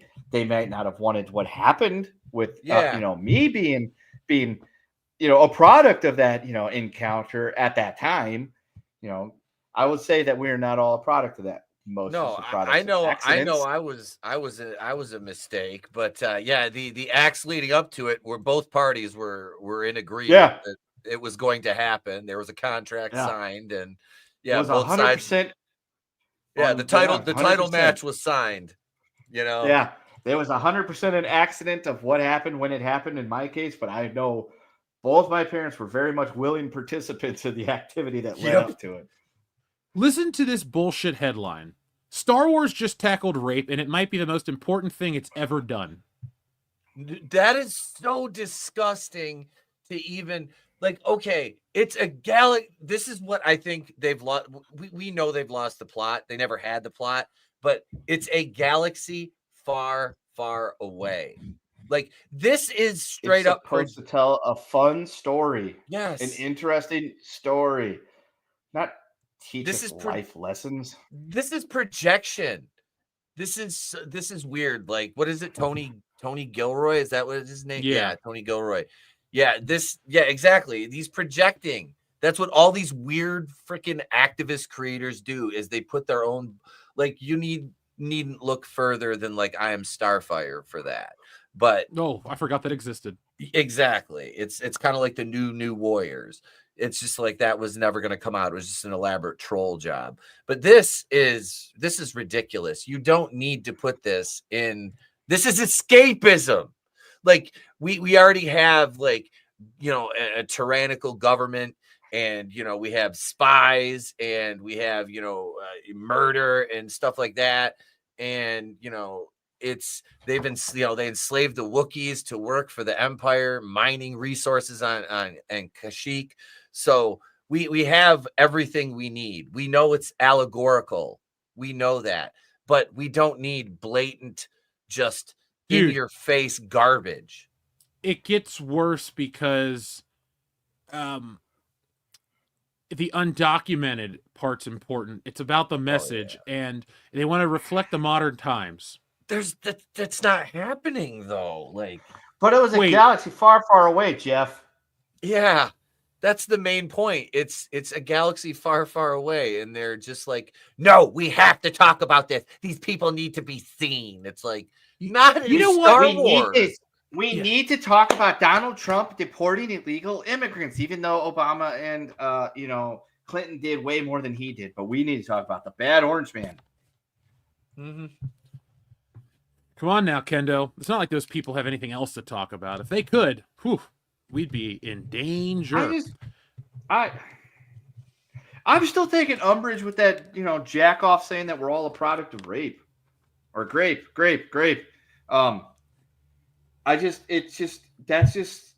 That's like the retardedest comment I've ever heard in my life type thing. Like, I feel like, and this is just me speaking, that most of us who know who both of our parents are and were in some cases, R.I.P. That would have came up. Like, you wouldn't have been like, yeah, this is who your father is if it was that type of situation. But we all know who both of our parents, we know our mothers. We know who the man that sired us was. And I'm confident in saying that in our three cases, my child's case, your Pete's child's case, the people that aren't here with us in their case, those were all willing participations. I can say that confidently, 100% in my case, that my child, him and his mother were, or not him, myself and his mother were both 100% willing participants in the act that, for him to from her loins and mine. And yeah, that offends me. I don't get offended very often. Just as a human being, that offends me that somebody would go that far to dehumanize most of the world's mothers and fathers. It speaks to a larger problem, Kendo, with the man saying it, Tony Gilroy. And I've learned in my years that if somebody like this is virtue signaling this hard, like if he's going this hard in the paint, this is a man. He can't get laid. Well, absolutely. Well, I'm not even going there. I'm going more of, this is another Joss Whedon case. Watch. Now, I'm not guaranteeing it, but I'm saying there's a damn good chance this guy's going that hard in the paint as a male feminist, as an ally. Something's going to come out about him. Joss Whedon. At this point, I want something to, because I'm pissed off and offended on behalf of like everyone's dad. All of these assholes that say shit like this, it's this, they've got skeletons in their closet and they're overcompensating with their, full moral high ground in their, virtual soapbox that they're standing on. That's exactly, Lieber Wolf is right. He's got some skeletons and that's why he's doing this. It's sleight of hand. That's all these weirdos do, that shit. All of them. You notice patterns and you notice who's responsible, and noticing, you notice things. And this guy, this is such an asinine statement. Like, and nobody's they're actually running with this as like, this is such a powerful, it's like, like if he said that and I was interviewing him and we were face to face, he said that to me, my jaw would come unhinged because do you realize how dumb that sounds? Can you speak more to that? Like, what part of your actual ass did you pull that statement from? Because that's just dripping with shit like it was in Vince McMahon's office. Which, if that's the case, this guy is just reinventing the wheel, because in episode 3, we saw that happen between Padme and Anakin, because if that's the case, that's already happened. He's not a crusader of any sorts, because I was almost 100% positive, having watched that movie as many times as I did, they were both very much willing participants in the act that bore us Luke and Leia, but apparently not. So good job. What's his name? Rory Fuckwad. Anyway, good job, buddy. You've proven that you're just a hack that's copying shit that's come before you. Good job, dumb shit. I'm mad. I'm like legitimately mad. You should, because this is the dumbest shit, and this is the stuff. If one writer had this bad take, that's fine. But like all these think piece progressive idiot, and it's nothing to do with their political views. It's they think they're actually being beneficial to the world by talking like this. This Star Wars is addressing sexual assault. It's a fucking movie about spaceships and wizards and lightsabers and good versus evil. But now we have to try to deconstruct everything, overly humanize everything. And guess what? You suck the fucking fun out of it. Excuse my language, YouTube. But excuse my language, because this goddamn show, well, nobody watched episode or season 1. It's so brilliant. It's so impactful to start. No, it's not. People aren't watching this because they can smell bullshit a mile away. They don't want this. And now they don't want this. Like, we'll see where the numbers are, but Andor had terrible numbers. You think season 2 is going to pop off because it's so strong and brave that they're attacking this subject in Star Wars? No, it's not. It's stupid and pointless. It's as stupid as the Star Wars holiday special having an interlude to a cooking show or an old grandpa watching holographic porn. You just don't want to see it. And so that is how I feel about this. 20 years ago, when you're talking about Star Wars, it's, hey, did you see that movie? Or, oh, the toy was cool. Or, oh, you see that Target commercial with Darth Vader? That's funny. Or even the best one ever, that little kid with the Volkswagen who's got the Darth Vader costume on. He's trying to use the Force, and the dad's got the key fob in the kitchen. Like, that's where Star Wars lived after Lucas ended it. Now it's a conversation talking point for dickheads on the internet and loser fucking... Who wrote this shitty article? Yeah. Andre Liu. Fuck you, Andre Liu. Cool. Who wrote the one for Business Insider? Iman Jacobs. Fuck you too. I don't care if it's your job, if you're just doing it. Don't take this one. I don't think you're gonna lose. I know how freelance fucking works. All right. Sometimes you can't turn down a job, but you should turn down a job as stupid as this, because this is dumb. Like, this is Russian bot level dumb. This is like the Force's female dumb. We're all a product of grape, and Star Wars has to address it. No. When is Star Wars going to address... Okay, when we take it back 25 years, when Star Wars addressed taxes and tariffs and trade routes, we all were like, what the fuck is this doing in Star Wars? So Disney And that said, one hold actually my makes beer. sense for our current time period. Now it does. Do you think in 20 or 30 Wow. years, the George grape Lucas was a assault is going to make visionary. sense? No, but George Lucas clearly, when he was writing that first movie, 27 years ago, was like, one day there's going to be a man.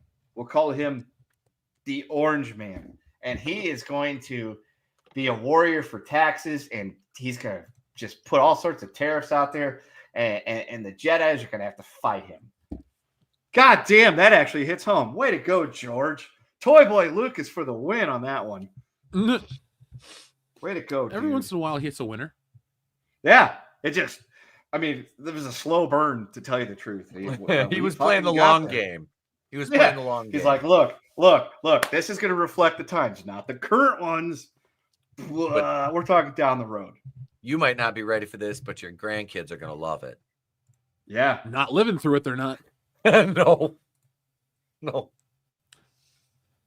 It's just... I always say this on the show. Living through history sucks. Yeah. I'm okay with that's my taxing grandma about shit the out Great of Depression commies. or World War II.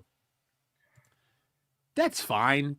That's a little different. But, like, for as much as you tax them, is our quality of life getting much better? Not yet. No, but still, it's... Yes! Blues are on the comeback trail. They're going to fuck this up. I know they will. Yeah, They always do, right? right? Look, fuck yes. Outside of 1 year in the history of this organization, it's been nothing but the same shit, like fucking Groundhog Day. I'm used to it. But I'm don't like you numb. love that the 1 year they actually did it all the way? You were a prominent member on the channel, and we got to celebrate with you as friends.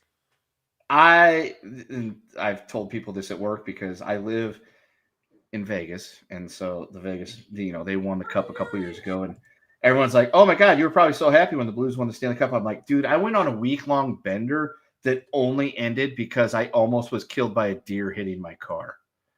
And that had nothing to do with me. I was literally stone cold sober as a bird driving home from work. I may have had a case of PBR in the car that I was planning on drinking when I got home, and I may have worked on that. But that's pretty much that's what ended the bender of all benders to celebrate the Blues winning the Stanley Cup. And right now they're working on honey dicking me by jumping out to a 2-goal lead very early in the game while down 2-0 in the series.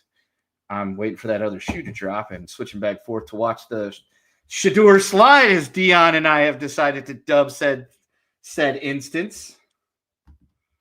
Well, speaking of Dion, the muted man, the myth, the legend, America's stepdad, folks, say hello to the one, the only Dion Green. Baby, boys and girls, children of all ages, as if the Titan Atlas himself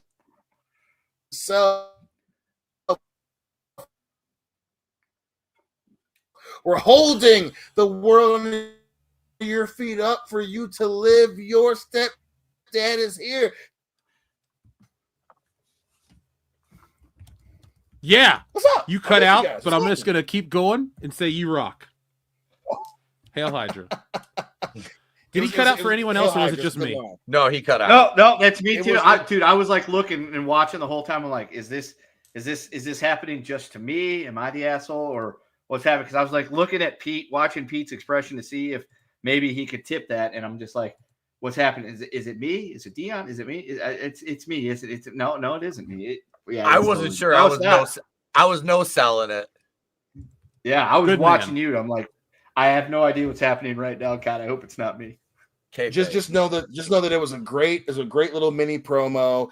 It was very inspiring and entertaining. But sure enough, the internet was trying to keep me down and bury me. But I still got over with my people.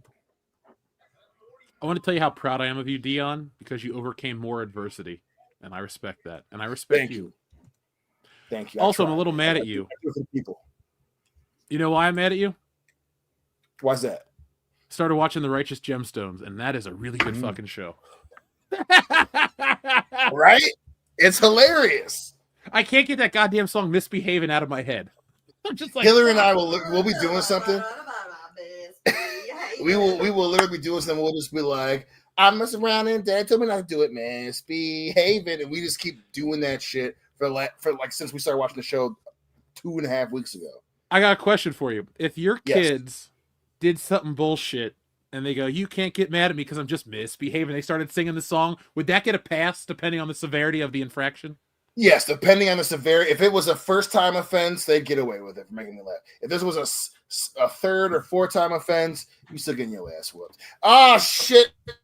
That's okay. That's okay. The Bengals took someone I wanted for my team. That's okay. We're still good. But yeah, if it's a third or fourth-time offense, you still getting your ass. I'll laugh, but I'll still whoop your ass.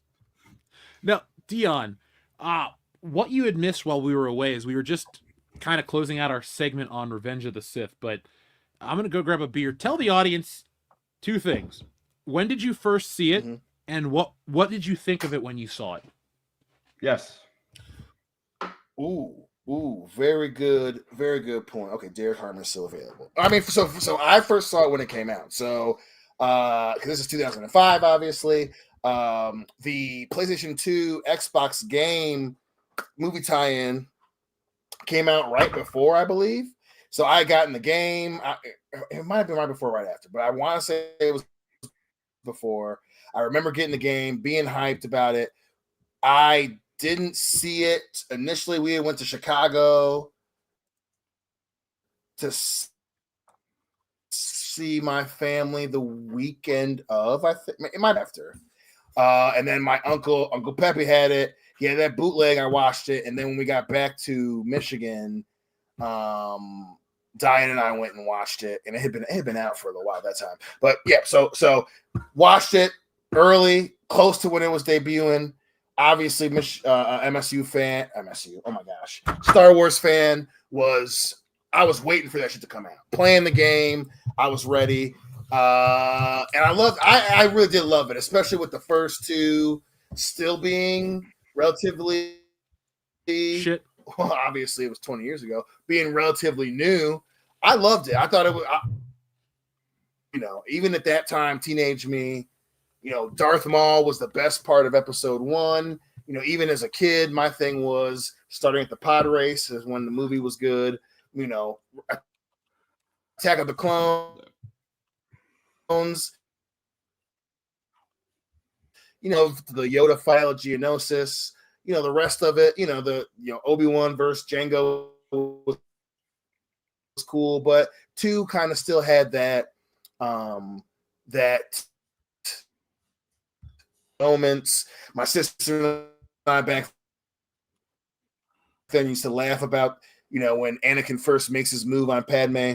We can keep it a secret. That was an inside joke up until Revenge of the Sith came out, and watched it, and I loved it. I mean, I thought it was still do. It's the best lightsaber battle of all the films. It was, I used to say this to Jeff when we were in college. Episode 3, Revenge of the Sith, was George turning chicken shit into chicken salad. I loved everything about it. For the longest time, especially when it finally came out on DVD, and I would watch it over and over and over again. I love Revenge of the Sith. I think it holds up. Majority of it holds up to this day. That opening, that you have the screen roll and we jump forward, and it's the Battle of Coruscant, and that opening with the drums and the eventually going to be a Star Destroyers hovering over Coruscant, and it looked fantastic. I loved Revenge of the Sith, and to this day, it's easily the best one of the prequel trilogy. I agree. That was a very nice, concise way to say it, and I'm still feeling the love 20 years later. That's one of those. If I'm up at your house and you're like, "Hey, let's watch episode 3," I'll probably say yes, and I'll probably leave fulfilled. It's one of those time capsule movies that always reminds me how I felt when I first saw it, and content was a great way to describe that feeling. So, yeah, for sure. Anything else that you guys want to say about Revenge of the Sith? Are you going to go see it this weekend, Dion, in theaters for the first time in 20 years? For sure. We're us getting back from Cincy. The draft obviously is tonight. This is kind of a festive weekend for us with the weather. So right now the plan is to take the boys to see it. Because is it all weekend or just Sunday? It's all weekend. It's all weekend. It's all weekend, yeah. So we might go tomorrow. We might, or probably not tomorrow, but we'll go this weekend for sure. I'm gonna take the boys, because they don't remember watching it. They don't pay attention to shit when I was watching Star Wars. So I'm gonna make them go and watch it with me. I'm gonna make it a whole thing. I'm gonna be making Star Wars references all day of the movie. We probably gonna get a couple of drinks so Dad / Uncle Dion can get a little toasted and go to the movie. It's gonna be a whole thing. I can't wait. That's how you do it. And I hope that the kids, it finally sticks with Star Wars, so I finally can give them Star Wars presents, because I'll be like, "Hey, you like Darth Vader? Here's this, here's that, here's this, there's that. Darth Vader's the best." Like, we're on the same Listen, if they say they don't like it, I'm gonna ground them. Yeah, I'm gonna go there and tell them. Any response I get from them, any response I get that isn't like I loved it or it was good, I'm gonna ground. I don't care. I don't care what their moms say. I'm gonna ground them. I don't give a fuck. You learn the power of the dark side. You underestimate my power. I'm gonna go around and then come up the hill instead of trying to. You know what I'm saying? I learned from the mistakes of Lord Vader. You know what I'm saying? So if they go around your helmet, would you forgive them? Thank you. That was for an audience of one. Maybe. All joking aside, though, folks, I am gonna try to go see Star Wars this weekend, and I really don't give a shit if people are like, "Oh, you're feeding the Disney beast." I went and saw Return of the Jedi 2 years ago in theaters and had a great time. It was literally the last thing I did before I left California. So seeing Star Wars on the big screen is pretty exciting. Now, when they do the 10th anniversary re-release of The Force Awakens, no. I might go protest it out. If they do it, I'm gonna go for the channel. I'm gonna protest it. I'll get enough attention from the local news. Like, what are you protesting this movie, sir? I will go with you, and I will hold a Father Ted protest sign, just like they did when they protested the bad anti-Catholic movie. It'll say "Down with this sort of thing," and I will fucking stand there with you and hold that sign and be like, "Yeah, down with this sort of thing." Easy now. I'm game. I'll wear my wrestling gear. I'll carry around a steel chair. It'll be fun. The rest of us should just wear Star Wars shirts that show that we're clearly fans. They're like, "Why are you guys boycotting Star Wars if you're wearing Star Wars?" Down with this sort of thing. Wars. Yeah. I think we have a lot of fun with that. So, folks, anything else you guys want to say about Star Wars, let us know. We're going to start reading some of your messages. Thank you to everybody who's been so generous tonight. We appreciate you guys keeping the lights on here on WCBS. Our friend Xavier to God says, "I'm going this weekend to see Revenge of the Sith. It will be my first Star Wars movie in theaters, and Revenge of the Sith is my favorite Star Wars movie." Well, Xavier to God, I hope you enjoy it. I know you enjoy it. You love it. It's your favorite Star Wars movie. But if you're like me, seeing a movie on the big screen for the first time, even though let's say a movie that you've consumed on home video that you watch on the big screen for the first time is very exciting. And it's very rare to get that feeling with a movie you've already seen. Like when I went and saw Return of the Jedi, when they got to the speeder bike chase, I'm like, oh, the speeder bike, and then oh this, and then oh that, and it made me like the movie a lot more. So, Xavier to God, let us know next week if you had a good time. I hope you do. John Thomas, thank you very much for your generous super chat. John says, Phantom Menace was the worst of the three. I despised the low-rent Ben-Hur ripoff. The Metachlorians and Darth Jar Jar. Revenge of the Sith was the best, though the slaughter of younglings ruins Vader's redemption. We joked about it earlier. Dion, any opinion on the killing younglings part? No. So, Tim Riggs, thank you very much. I laugh at the way that he says it. At the same time, you know. You hear me now? I know what. Yeah, there you go. You came in. Yeah, you know. How's it?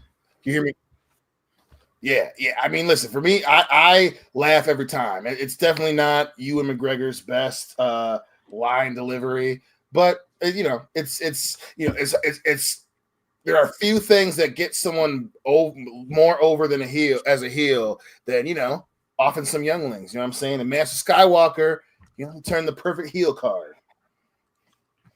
Do it. Do it. Tim Riggs, thank you very much again for your very generous super chat. Tim says, fuck the Big Bang Theory. I hold that show responsible for the weaponization of nerd culture. It made a bunch of tourists come into things that I had loved who tried to change it instead of appreciating it for what it was. Tim, I concur. That's kind of my main complaint. You want these things to thrive and stay alive, but when you get the tourists involved, they sometimes just fuck it up for everybody else. So, yeah, I hate that show. Dion, any opinion on the Big Bang Theory? I hate it. I mean, that was, again, it was an example of when nerd culture became topical, and for people who weren't really into Star Wars or science fiction or heavily into it, became a ending bit for soccer moms. So, all comic book fans are like this. All Star Wars fans are like this. All, nerds are like this. And that's why I always hated that damn show. Because it was, it was a nerd joke from the mid-'80s that people's moms still laughed at. Yeah. Plus, everyone suddenly became fans of things because they saw them on Sheldon Cooper. And they would have like a completely basic surface level knowledge of stuff. And as somebody that was working with the youths of America at the time they would watch that show, they would come into my science class and try to like talk like them and be like, oh, that's because I saw them. I'm like, that's not actually how any of this shit works. So stop getting all of your information from, Big Bang and Leonard and Sheldon and that stupid Indian guy and the weird bowl-cutted, hair-cutted Roo. He was the best one, though. Howard Wolowitz. I know, but that joke was for an audience of Pete. Well, he chuckled, and that's all I care about. That's true, and Howard pulled the hottest chick on the show. I'll say what you want about Penny. Was way hotter than Penny. Yep. But Bernadette was way hotter because she had some massive, personality. Talent. Yeah, she had a huge personality. As a matter of fact, her personality was almost two personalities big. It was just wonderful. Yeah. They were so much in your personalities. Face. Yeah. It's the best place, best place for that kind of personality. Plus, she wasn't as big of a hooah that Penny was. No. That stuff matters when you're going to get married. Yeah. Right? Apparently, Leonard doesn't care. He likes being the 5,800th man down that hallway. Well, that's all he knows because it was his first time. Is it normal not to feel anything? Yeah, why Leonard, is there an echo? Why don't you tell me to applaud you for that one? Why don't you tell me to put a board on my back sideways? Yeah, if I never watch that show again, that's okay. But thank you, Tim, for all your generous super chats tonight. Layden Swallow with my favorite shade of green is a new YouTube member, Layton Swallow. If that came from Tim, hopefully you told him thanks. Tim, thank you for gifting 10 WCBF memberships tonight. That's WCBS, not WCBF. If we were world-class BF, what would the BF stand for? Best friends? Best friends. It's not too gay? Best friends that anyone ever had. We're the 3 best friends that anyone ever had. See, Jeff, before I joined this program, I was a wolf pack of 1. But then I got on this program and I realized that my wolf pack had grown. And I was no longer a wolf pack of 1, but I was like a wolf pack of 4. I am now, so proud give of me you a knife. Right We're going to consecrate this thing right Kendo, here. no! Kendo, no! 5 within 6 miles of Caesar's Palace's roof. Who's our Black Doug? Well, we actually have a Dion. Your name's Doug now. Okay. Hillary could count. Folks, say hello to Doug, who just joined us on the program. Yeah. Hi, Doug. I was gonna say, are you gonna race swap Doug again and make me Doug? Because I don't know if I look like a Doug. No, we don't have to. There was a white You're Ben Doug and a Affleck. black Doug. I'm Ben. What? I thought I looked like Uncle Junior be a from The loose Doug. Sopranos with my glasses on. Wait, you haven't Yeah, seen Ben Role Affleck. Models? Yeah, you white, you Ben Affleck. Tell him, Wheeler. Oh, I haven't seen Role Models probably since it came out. That was what Sean William Scott and Paul Rudd, right? And Yeah, 08. the big lesbian lady was in that. That was she was on that. She had that Jane Lynch. Jane Lynch. Jane Almost Lynch. said Jane Is that her Curtin. name? Yeah, Jane Lynch. You're right. Jane Curtin. I always get Jane Lynch and was there no? There's I don't know. Never mind. It's Jane irrelevant. Child from was it Don't Want to Fall in Love? That Jean chick? Charlotte. It's not Jane. It's Jean Charlotte. I don't know. I just you Layton Swallow. You just what? What Uncle Gene? He's on my Jean Charlotte's on my Deadpool. I hope it doesn't happen Dude, anytime soon. I was so pissed when I saw Mongo McMichael die. I have picked him every year for the last Oh my 5 years. I And was then gonna I say completely R.I.P. Fuck. I completely forgot about Mongo McMichael, and then this year he goes. I mean, sad. Steve McMichael was a big part of probably all 4 of our childhoods when involving WCW and all that stuff. And it's like, yeah, he was part of the 4 Horsemen. God damn, much more than I'm ever willing to admit on air, because my family knew him.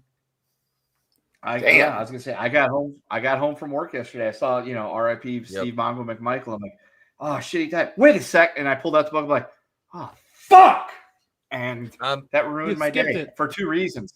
1, he was dead, and 2, I completely forgot to pick him again. I'm gonna use Saturday night in my match. Even though I'm a heel, I'm gonna do a little tribute to Mongo. I'm gonna use the freaking shoulder tackle. It's at one point when I'm doing the because I'm heel, I'm working the heat. I'm gonna get down in the 3-point, do a quick point up and hit the fucking shoulder tackle at one point on my boy Jared. But like it's such an easy spot too. Like when I punch him, I hit him harder than I'm gonna hit him with the shoulder tackle. Like, because I throw pretty stiff work punches though, because like most guys are like, hey, just actually like I'd want you to make it look good, so lay it in a little. Lay that shit in, bro. Lay it in, bro. Especially with Jared the last time, like I said, I hit him twice in the head, and he stepped back the second time. He goes, Jesus Christ, you fucking rocked me. I was like, you want me to loosen up? He goes, no, do it again. So I just grabbed by the back of the head and went and just cracked him again. But then I then he got me. I got my receipt for that. So but yeah, R.I.P. Mongo, man. I told him I should use a tombstone pile driver, but I'm not really comfortable using that. Not really comfortable tombstoning anybody. I won't. I would stay away from those types of maneuvers unless you're really good at, like at least with the Undertaker, he's like 7 feet tall. So yeah, Well, dude, I'm working. My boy's unless like you're Hulk 5. Hogan. He's 5'8". Yeah, you got me a little snug there, brother. Oh, my neck.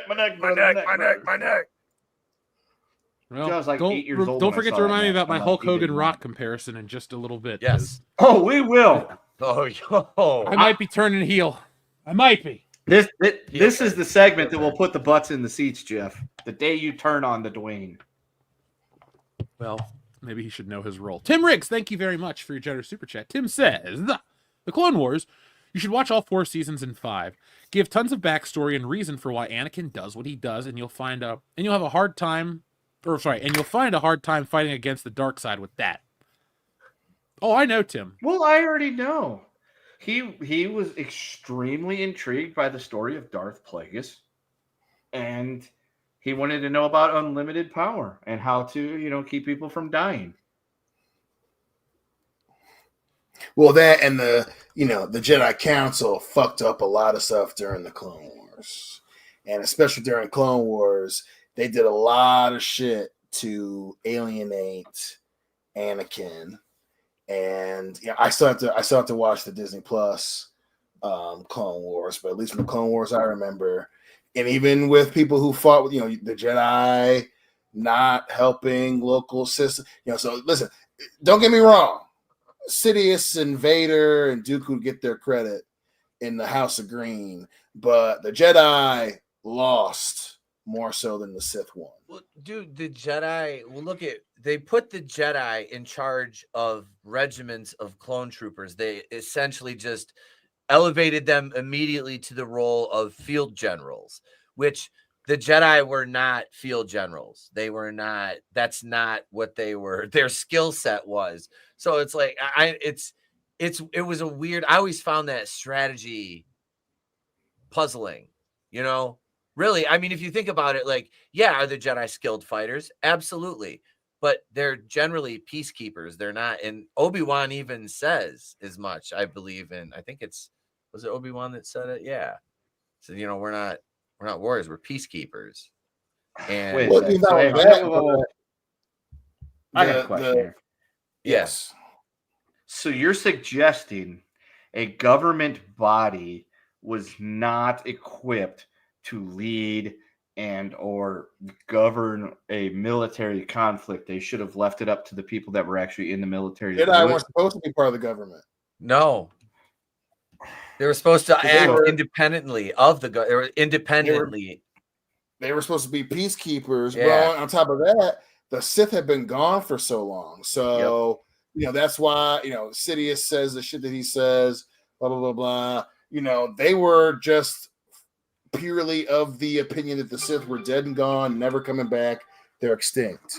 And, their hubris was what got them in trouble, specifically, so they quickly took the helm of the war, and they, where did this clone army come from? Oh, well, Cypher Diaz went off and got it made. Well, why the hell would Cypher Diaz? We're not going to ask any questions. We're just going to accept it.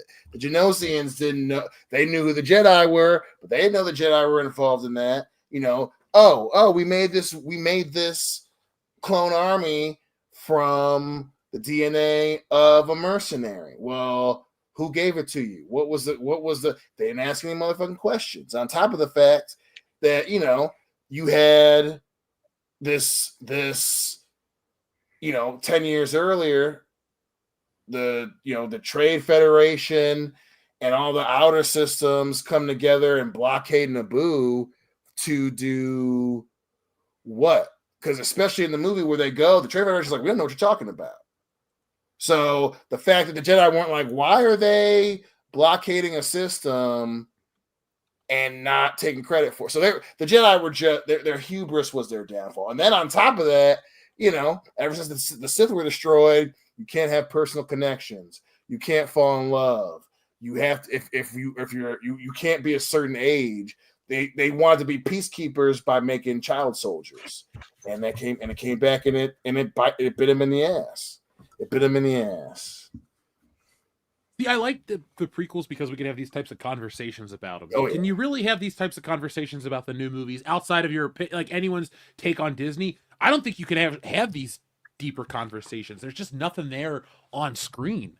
So I think that's where the prequels will continue to live, because they open themselves up for discussion. Interesting discussion. Well, and then they threw things together with the sequels. Well, they just are there, and it's like, oh, there's no, even in the original Star Wars, I fought with your father in the Clone Wars. They don't have any of that type of disposition. My father, Bail Organa, you're assuming is the leader of Oh my God, not Dagobah. What's Princess Leia's Oberon. homeworld? It's Italian American, Oba. God damn it, jeez. Mhm. Are we really that? Are we stupid? that Alderaan. low? We're a peaceful nation. Alderaa's been vocal against the Empire. Then you have the moment where what is the Empire going to do without the bureaucracy? The fear of the battle stage is going to keep them in line. He dissolved the Senate. They will have direct control of their territories. There's none of that in the sequels. And I get it, sequel fans, y'all get out there and, the blah, blah, blah, blah, blah. It's an incomplete story that zero background on unless you read a bunch of books that are poorly written and are thrown together because of how hectic episode 7 was. But It's Dion, just that's the story for another time. But that's a story for another time. That'll never happen. Ever. Even then, how many things have come out since the end of the Skywalker 6 films? They still have not explained it. Still. Dion, the slide continues. Did the Steelers not pick him? They still just showing Pickens in for me. They still didn't pick him. They picked Derek Harmon. The slide continues. Jeff will explain what this is here in a minute. That Dion's calling Jerry right now. Oh, he is. As long as you guys are happy. So it's not that we're happy. It's hilarious.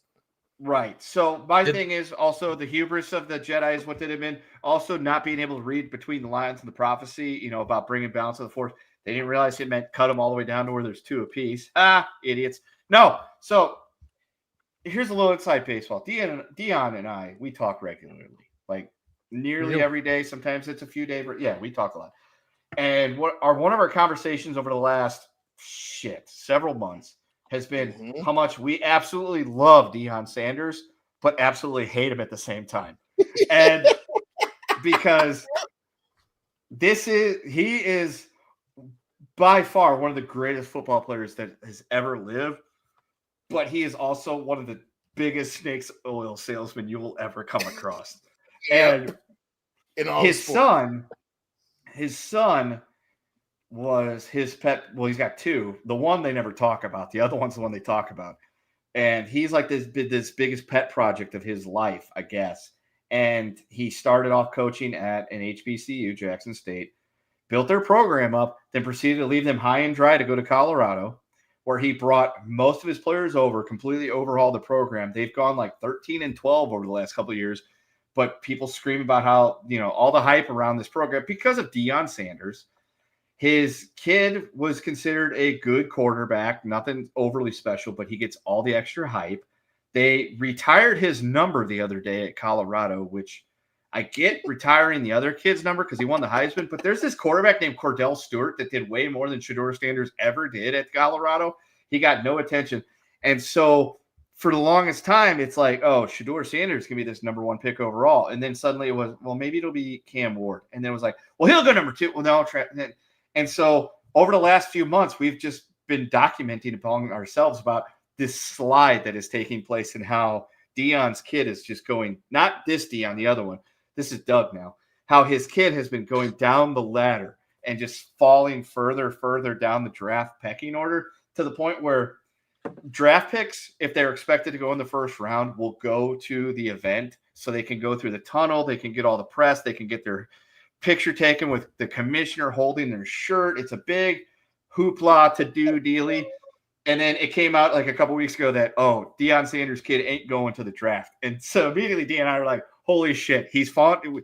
It's either we don't want him taking a fucking picture holding a Cleveland Browns jersey, or we know that it's not going to go to a team of our choosing. We can't handle this. And so the whole thing today has been he's not even going in the first round, which would just kill Coach Prime.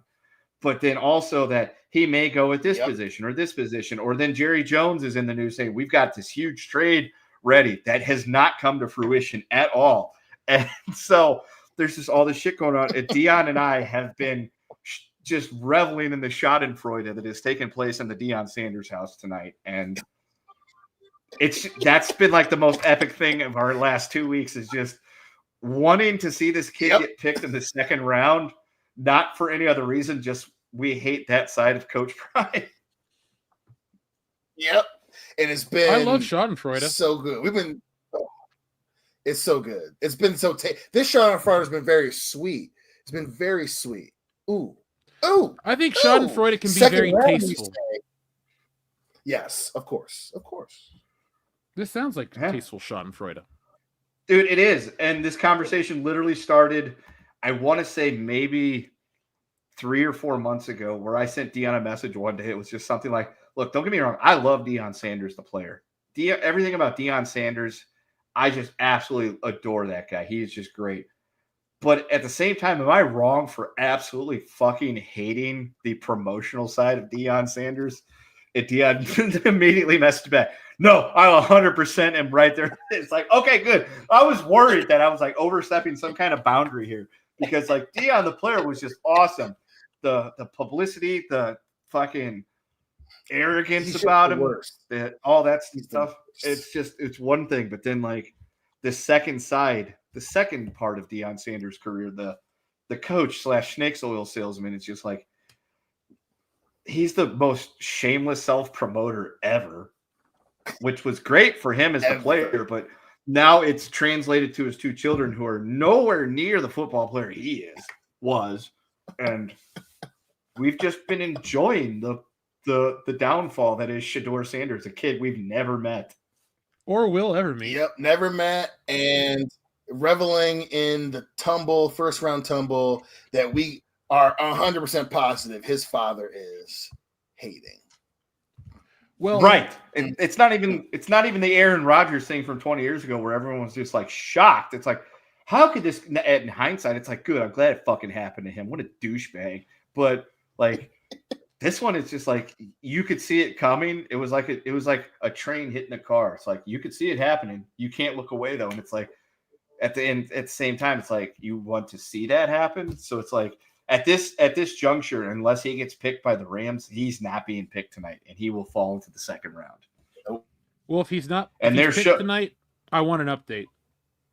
We will, because they're showing his draft room right now, and he's got the hat of every team lined up. I guess that's what they do for all the people who are expected to go in the first round, so he could grab it at any time. And there's still a lot of fucking hats left on that shelf. Well, hopefully he can get me a one of those 2023 Super Bowl Bengals hats. I'd love to have one of those from the kids. He might, because there's absolutely no team drafting, with the exception of the Rams, that need a quarterback for the rest of the evening. Now, right. Checking back in with the audience, our friend John Thomas says Tony Gilroy, tries to backtrack. He claims he's talking about all the conquests in human history. They fetishize SA. Confession by projection. Kendall, I like your take earlier. What do you think about this? So 100%, I get that. Look, if I go and pull up my Ancestry DNA website, it'll tell me like where my ancestry genes come from. And there's Scandinavia that moves, and then there's the English and the Scottishness that comes through there. I know how that Scandinavian got to England and Scotland because I've read books, and I know what the Vikings like to do. Am I going to go and say, oh my God, I'm glad that happened, 1,000, 15, 1,600 years ago? No, because that's not great. But at the same time, if it wouldn't have happened, guess who wouldn't be here? Me. But at the same time, it's like, we can't keep looking at shit through the lens of 2,000 years ago, or we can't look at shit from 2,000 years ago through the lens of today. Like, agreed. It's not fair to judge anything in history within the last, I would say, even up to like 2001 through the lens of today. In fact, shit has changed with social media so much over the last 15 years. I wouldn't even say you could look at anything from like 2009 through the lens of today. No, you can't. Shit. The other night I watched The Hangover. That movie came out in what, 2010? 09, 10? And one of my favorite lines in the entire movie is paging Dr. You-know-what, Dr. Fajot. I fucking love that part of that movie. But could I post about that? Can I post that clip today? No, you probably couldn't find it anywhere because through the 2025 lens, that's a big no-no. I use it all the time. I still have that gift. I still use it. I do. I don't dude. It was just like, Joel's text tone forever. We'd be out in public and he'd be paging doctor, and I'm like, oh God, Joel. I had that as mine back in about 2009 or 10 after that movie came out. It was mine too. And yeah, I remember my ex being very embarrassed when we were in a restaurant and my phone went off and I hadn't muted it. I'm like, I'm a doctor. It's okay. Yeah. I'm Dr. My last name's Joe. actually Fajot. It's pronounced for Joe. I'm French. I would never Sorry. say I would never admit to being French. Yeah, I wouldn't I either. wouldn't either. I would never admit to being French. I'd rather somebody else call me the other F word than the French word. So there you go. Oh, that can be arranged. Oh yeah, like that's not the first. It's the first time I've ever been called that. Good luck. Thank you. Don't call me French. Get your though. gold bricking ass out of here, Lebowski. Dr. Coffinails, thank you very much for your super chat. He says Star Wars needs a 16th level cleric to perform a resurrection spell at this point. There, write that into the Big Bang Theory. Let me Well, go get thankfully my that show's canceled. I'll go get my D&D dice. Hang on a second. We'll roll it. I'll go We'll get roll- my Ouija board. Maybe we'll we roll- can just get we'll Satan roll for- to. We'll roll for dexterity. Oh, God. I got a great story about Ouija boards that I will save for off air, maybe the Patreon, and it involves family members and their belief in said Ouija board. I love Milton Bradley as much as the next American consumer, but I do, and apparently they have the corner on Speaking to the Dead, which is bizarre, but I guess they signed the correct licensing rights with the Afterlife.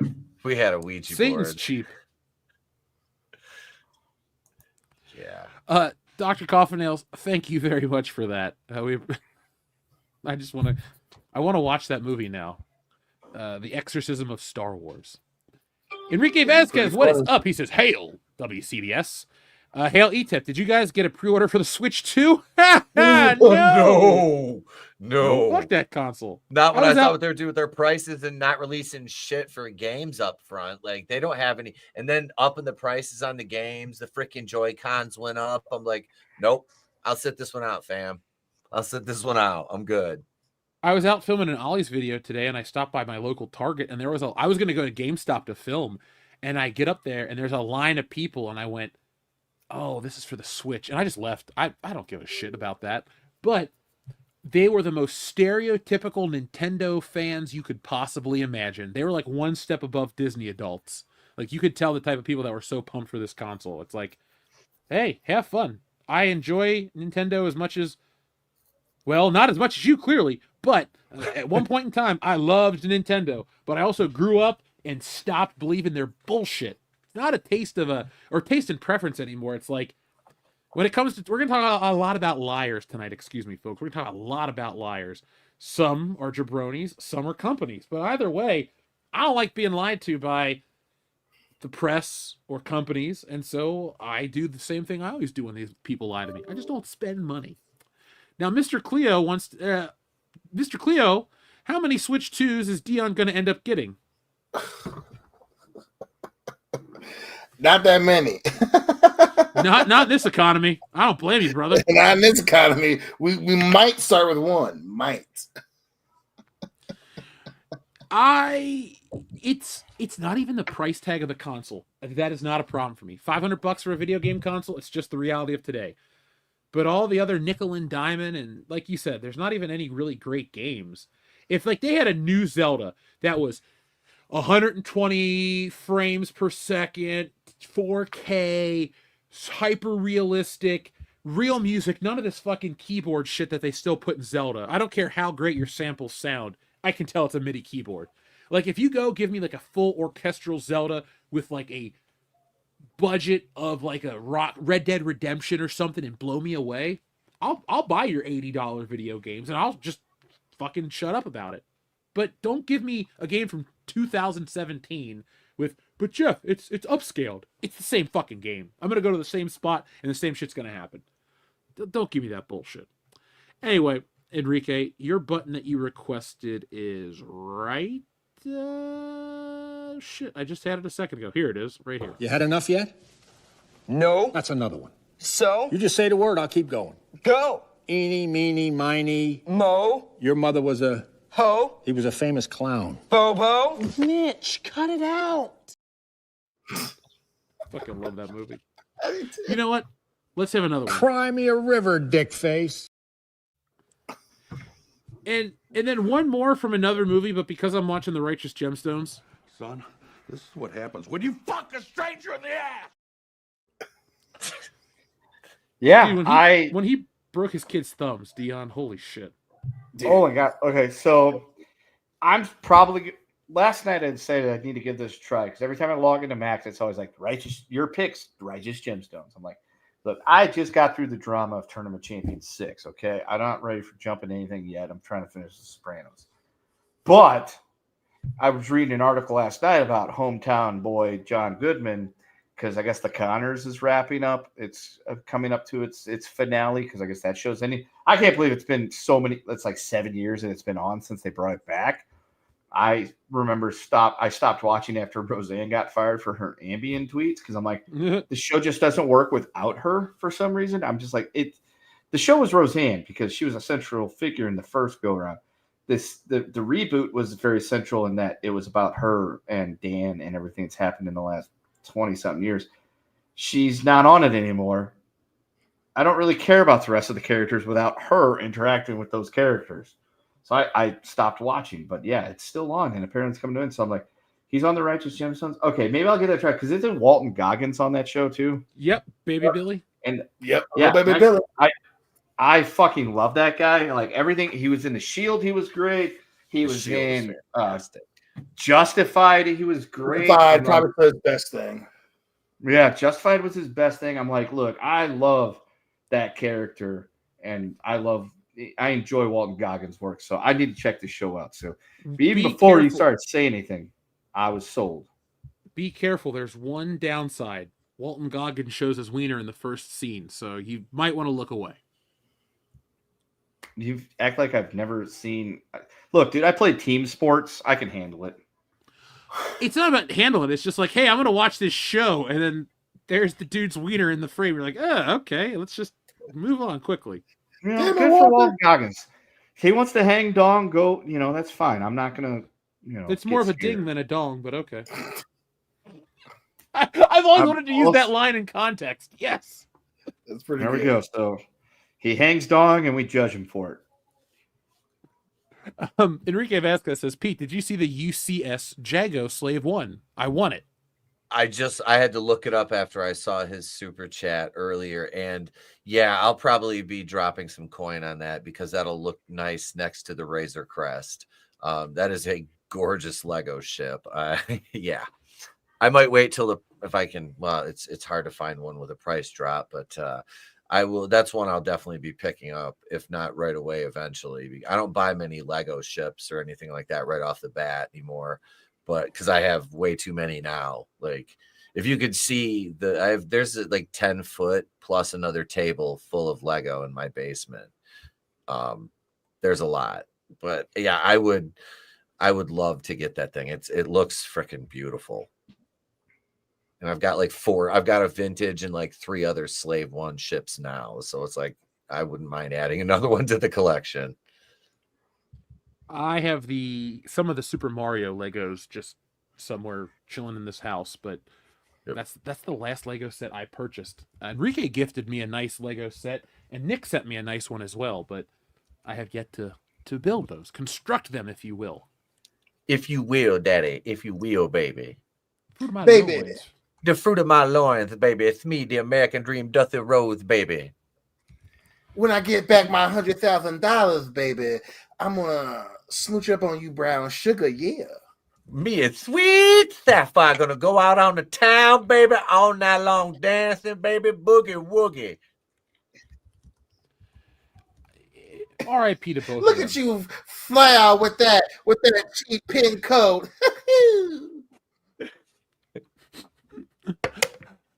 So Georgian, thank you very much for your generous super chat. Well, the reason I read this one now because I looked into it and I think you might want to hear this one. Why is the YouTube and Instagram algorithm telling me about the Carl Winslow connection theory with Ghostbusters, Die Hard, and Family Matters? Perfect Strangers and Step by Steps ruins it with its shows. See, so Georgian, the internet doesn't like this little thing called the truth. So they'll make up all these retarded fan theories and they'll forget like it could never happen because it's like, oh, X, Y, and Z. So I did look this up a little bit because I had not heard this. Normally, James Bond fan theories have turned me off from fan theories, but Back to the Future fan theories make me want to kill something because these fucking people don't watch the goddamn movie. It's like, howdy, the fucking Facebook post. Did you notice that Doc had a clock hanging in the beginning of the movie and he hangs on it at the end? Yes, motherfucker. We all know this shit. Did you know that Marty played the guitar and there's a time traveling car? Yeah. Watch the goddamn movie. Like, I don't get it. For the time that people spend posting to fucking Facebook, they could say, okay, Google, or hey, Alexa, and then they could just ask it the question and save me the fucking time. Sorry. Anyway, rant over. Here is the connection. Carl Winslow and Al Powell are one and the same, both played by Reginald Vell Johnson. Carl used to be a happy man living in Chicago with his family and working in the police force. One day, he shoots a kid, as told by John McClane in Die Hard, that had a toy gun. He resorts to writing a death, consumed by his grief. Out of sorts with the world, Carl fakes his death, changes his name to Al Powell, moves to L.A., and restarts his life. He remarries and starts working again as a police officer. He regains his sense of honor by saving John and Holly's life at the end of Die Hard. Except we watch him get older in Family Matters. As the days go by. As days go by. Go by. Oh, I saw a good short with that theme earlier. It was the WWE referees doing a skit to that. It was actually kind of funny, especially because Little Nate did a little dance in it. So it was funny. Just made me think of that because we're talking about I love Little Nate. He's awesome. He's still speedy for somebody who's like what, in his early 60s, I think he is. Around there. Yeah, he might be in his easily. He's been around forever. I don't know. Say Little Nate was a thing like 25 years ago. So yeah, in WCW. He was in WCW 30 years ago, easily. Yeah, and I want to say he was in his 20s then, because he's pushing 60. We'll say that he's a referee. He's pretty young. He's easily 15. I'd say because I'm 45. He's at least 60. He's got to be about 10 to 15 years older than me. I'd say he's pushing 60. I don't know about that. I think he's barely older than me though. God damn it. I don't know, man. He'd be the way, especially after this past weekend. He'd be moving too well. He does. I think he's good. He's still. Well, you know what it is. It's that DDP yoga. They're not a sponsor. Dude, I'm telling you, I got to get on that. DDP shit. yoga. I got to get on that shit. It's saving people. One Carl Winslow at a time. Mm-hmm. He's like, hey, do you know I shot a kid? God damn it, Al. Are you telling the story again? I love that. Cleveland, I shot a kid. Now, I got a question for you. Of the sitcoms mentioned, Family Matters, Perfect Strangers, Step by Step, what has the best theme song? Because my money's on Perfect Strangers all day, every day. Yeah, that's mine too. I don't remember Step by Step. Step by step, day by day, fresh start over, different hand to play. Yep. Yeah, I'm watching. I'm actually watching that right now. Dude, that shit is an earworm to the day. Yep. I'm watching Step by Step right now. I was a Patrick Duffy fan because of Dallas, though. He played Bobby Ewing. Yep, that's true. It was all a dream. Forget he was in Dallas. That's what Biggie Smalls was rapping about, Dion. Damn right. He did read Word Up magazine. What Prince was saying too. You ain't gotta watch Dallas to have an attitude. You say that for Dynasty if you're a spicy bitch. I want an excuse to. That's for older people that get that joke. I just wanted to, give praise to the Perfect Strangers theme because I have watched about 5 shows this year that reference that show, and then it'll play the theme song, and every time it makes me laugh. So I'm on board with Perfect Strangers. It may or may not be on my playlist, like twice. It's a good theme song for sure. It is. Standing tall on the wings of my dreams. Adama says, "Hey guys." Chicago. Are we gonna start singing the locations of sitcoms in the theme song? Well, I always thought that one was in Chicago. What is Full House's theme? How's it go? Everywhere. I live in San Francisco. The show kind of sucks. My name is John. There's people everywhere. Shit on the sidewalk. Brian DePappy. Brian DePappy hit my husband with a hammer. Let's rewrite all the Miller Boyette gay themes people too. Yeah, All right, first taking don't place in forget San that- Francisco, never there weren't mind, any Matt. gay people on Full House. Yeah, that's rather odd. Look, they're like they weren't ready to fully admit that, like the whole city is. Then they're like, but that was a much different time. It was a much different time then. They should just go back and alter not Family Matters, Full House episodes, and just CGI in a gay guy just randomly in the scenes. Just randomly. Every time. Yeah, like But he's like it has your other uncle, like Nesbitt or some shit. He just like comes in and Nesbitt. says, They don't even "That's have to right, do that. Danny." Hi, it's All me, you gotta Uncle do- no, Nesbitt. look. How are you, Zee? All they have to do is say, look, you had Fuller House and it was great. We need to bring it back again called Fullest House. And essentially, the Tanners are no longer the Tanners. They're now the Bentners and everyone's gay. Why don't we do Fullest House and the riff is the Tanners are back, but it's an Alf prequel or an Alf sequel, excuse me. How's that sound, Kendo? Well, I don't think they ever said exactly where Alf lived. I could be wrong. Melmac. But I'm fairly certain.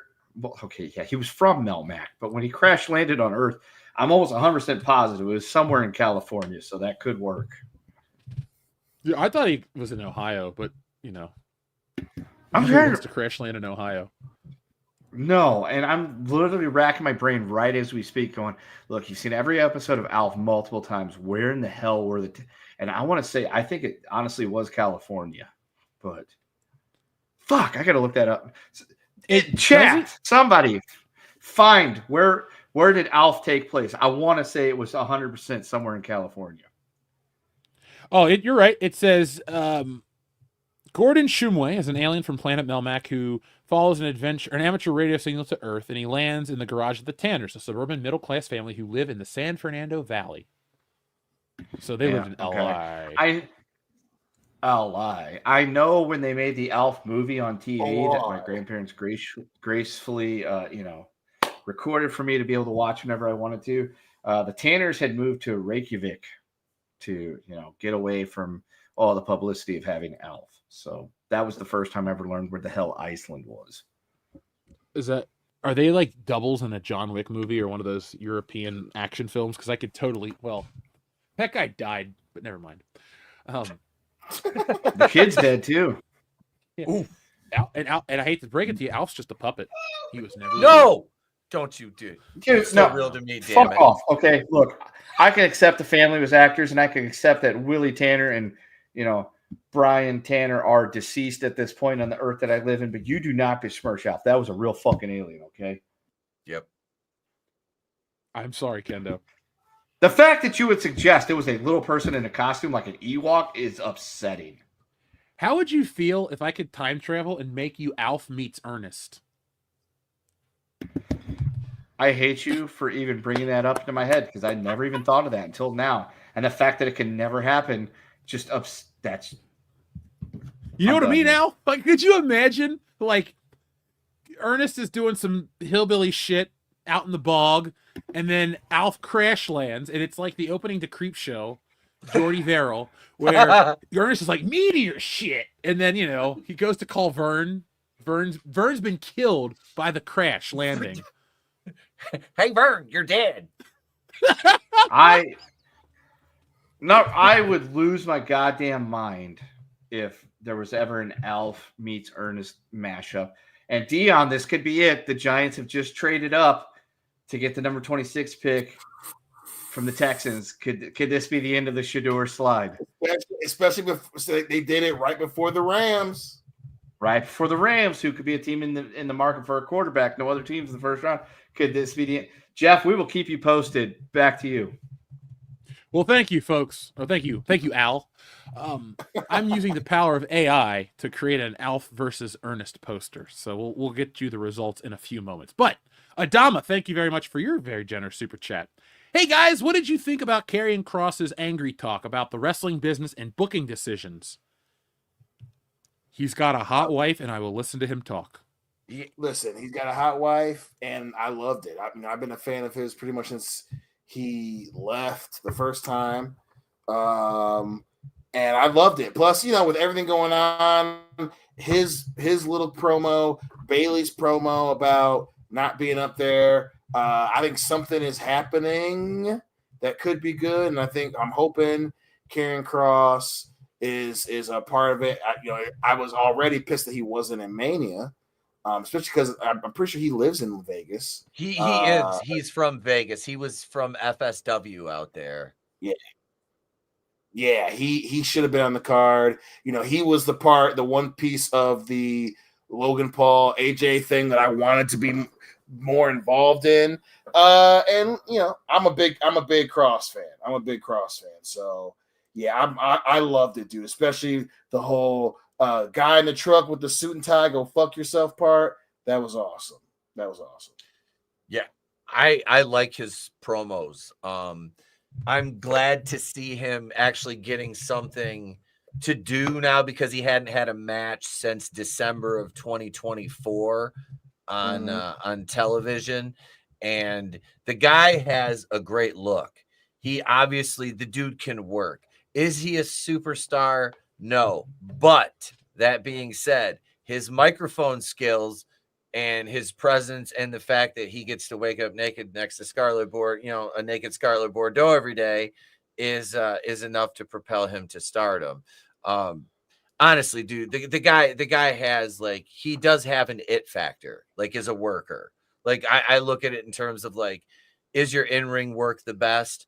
No, but it's damn good. That's a freaking amazing image. That's for you, Kendo. But no, I liked his promos, man. I dug it, and Nice. I hope he gets a push. I do. I want to see him give him an opportunity, and let's see what he can do with it. See how the fans react to him, because I don't see why not at this point. You need another good big heel, and I would go so far as to say that given the right circumstances, he could probably be on the same level with Drew McIntyre as a heel. Because Drew McIntyre is one of the best heels they have right now. And he used to be a joke. He left, came back, big and jacked, changed his look, and it works. The guy had a freaking phenomenal year, and then he got served up Damian Priest at WrestleMania. Wow, here, thanks. I got the bisexual Undertaker. The personality-less, just void. Bro, it's El Campeon. Show some damn respect. Ugh. Put me to sleep with your matches. We'll talk about him later. I don't really like him, but I don't dislike him. I don't hate him, but it's just him versus Drew. That was a downgrade for Drew. Drew should have had something better after all the work he's done. How damn good he was in the last year. I'm the match had no stakes at it. You know what I mean? It was a Las Vegas street fight. Okay, that's just a hardcore match. I thought Drew deserved more than that at Mania. It could have been worse. It could have been worse. He could have been left off the card. That's and what I was thinking. He got a match, so it's better than a lot of people. Shrubbles08 has 2 requests. Who's that Pokemon? It's Uncle Ben. Did that not play for anybody else? It played for me. I saw it. Okay, I just saw Uncle Ben, da-na-na, and I was like, oh, okay. I'm sorry, Dion. This button has been requested for you.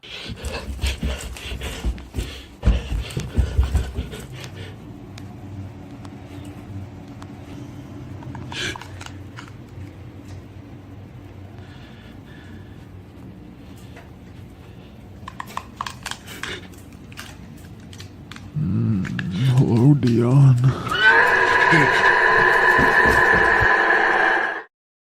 That just gave me the. I know, right? And I made it, and it makes me uncomfortable. Yeah, that's just unsettling. All right, here we go. John Thomas has an update. There's a third part of that theory. He eventually has a psychotic break. Urkel is the manifestation of the guilt and the kid he shot. Hot horse, please. Are you sure it's always Steve? That fucking Key and Peele skit. That's how Family Matters officially ends to me. It's always been Steve. You should have taken the money. Get out of my house, Steve. Dude, Key and Peele used to be the funniest show on TV. Yeah, man. And then it ended. Yep, they moved on, man. They got hot and then moved on. Well, I mean, Keegan-Michael Key still makes stuff I enjoy, and Jordan Peele still makes stuff. Yeah, I mean, we're not all batting 1,000. Yeah, Can't all be winners. Keegan, hey, he hosts the Puppy Bowl. He's got that going for him, right? Have you ever seen those videos of him as like the nicest guy ever, though? I don't dislike him, but no, I've never seen those. Like, people will come up to him on the street and he will like instantly go into character and like he's super friendly. He shakes everybody's hands. Like, I like that. I'm not saying everybody's a performing monkey. Don't take it that way. But I feel like if you're that rich and famous that people are excited to see you, it's kind of a dick thing to be a dick. Like, everybody has bad days. I understand it. But like, yeah, if you have a fan and they come out of their way to meet you or run into you and they're excited and you tell them to fuck off, like, that's shit. Yeah. Just be like, thank you and walk away. Don't be a dick. Yep. So that's why I like Keegan-Michael Key, because he's not an asshole to Nice. people. Kendo, something big happening over there. Kendo's You're like having a happy. breakdown. So the New York Giants, who are quarterback needy, traded up, and they took Jackson Dart, some white kid from Utah. And then the team that could pick Shedeur Sanders, the Los Angeles Rams, just traded out of the first round to the Atlantic Falcons, who don't need a quarterback because they drafted Michael Pettis Jr. last year, surprising everybody, including their franchise quarterback that they'd signed to a $150 million contract. So they definitely don't need a quarterback. And then every team to draft after that, as long as there's no other trades, it's Buffalo, Baltimore, Philadelphia, and Kansas City, Detroit. And I think I'm leaving maybe somebody out. None of them need a quarterback. So Deion Sanders is probably breaking shit right now. He just pulled the slide back and there's a bullet in the chamber. Is he singing Nirvana? No. Is he more dangerous? Is he more dangerous than fucking O.J. Simpson was in 1994? Allegedly. Let me go get my OJ. Let me go get my juice. One, allegedly. Go get my OJ jersey on. And two, I don't think that's the case. He's more of, if I'm getting this right, Deion Sanders is more upset about how this projects and images is on him as opposed to his child, because it's about him, and now he won't be able to say my son was drafted in the first round. So there's that. Because can somebody tag him on Twitter and play that song he did? Was it Must Be the Money? Remember that shit? Yeah, you guys, you remember his rap? Must Be the Money. Tag him, play that on Twitter. What's up? Did he get that first round money? Coach Prime, did he get that first round money? Yeah. But look, it's not over yet. Atlanta traded up to the first round. There's somebody they really want. Baltimore is going to pick next, and then Detroit, and then where are we at? 29. Detroit's not taking him. What position is he? Buffalo, and then and Washington. Like so Buffalo. You got Baltimore, Detroit, Buffalo, Washington, Kansas City, and Philadelphia left. Again, 6 teams that do not need a quarterback, or will not need a quarterback in the near future. So it's one of those things that unless somebody trades up to move in, which it's entirely possible that somebody says, hey, I've got the first or second pick and round number double deuce, and I'm going to run up and trade away that pick and whatever. It's entirely possible that one of those teams moves back to give them the opportunity, but that's a big maybe, because I know the teams that are still picking are very needy about certain positions. Kansas City definitely needs a defensive tackle, especially an offensive tackle, because you can't let the biracial angel get killed. Right. That was our downfall in the Super Bowl. Well, let me pull up a picture of your biracial angel, the guy you're clearly talking about, right? Because we're going to press a button for our friend John Thomas, and then we're going to start talking about a couple things. There's your biracial angel, Kendo, right? I tried to get a really terrible picture of him. We'll talk about The Rock in a minute. But Dion, I'm sorry, this comes from Still- John Thomas. still loading. But, you know, the No. Oh yeah, him. No. Who are you? What are you doing here, and where are my horses?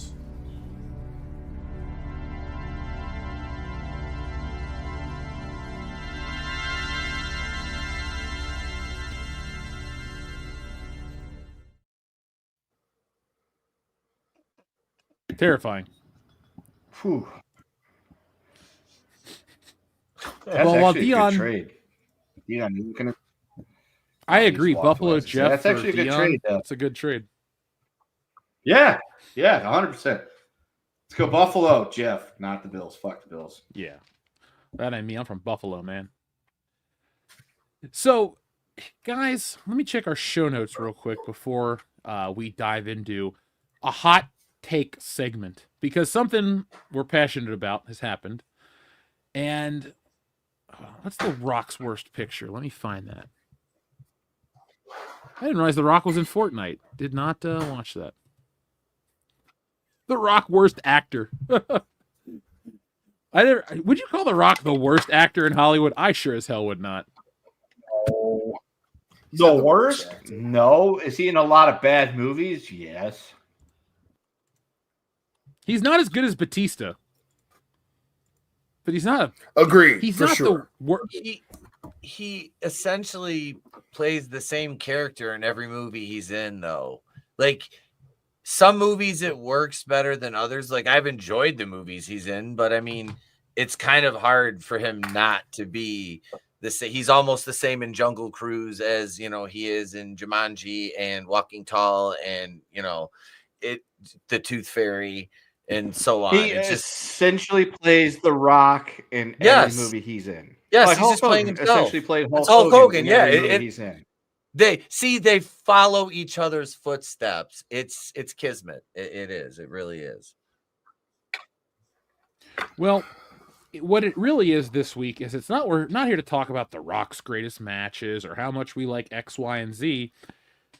Fucking drama around WrestleMania. Now, the fact that a sport that is not really a sport but sports entertainment has so much like drama surrounding it that's not scripted is making me chuckle. Because, folks, last week was WrestleMania, and Dion and I got together, and we barely remember it because it was a good time. But WrestleMania happened, and the one thing that people were talking about is, where was The Rock? Now, I know you're thinking, I don't care about wrestling. Hear me out, folks. Imagine like Disney Star Wars writes a story. They introduce a character in the first act of the new trilogy.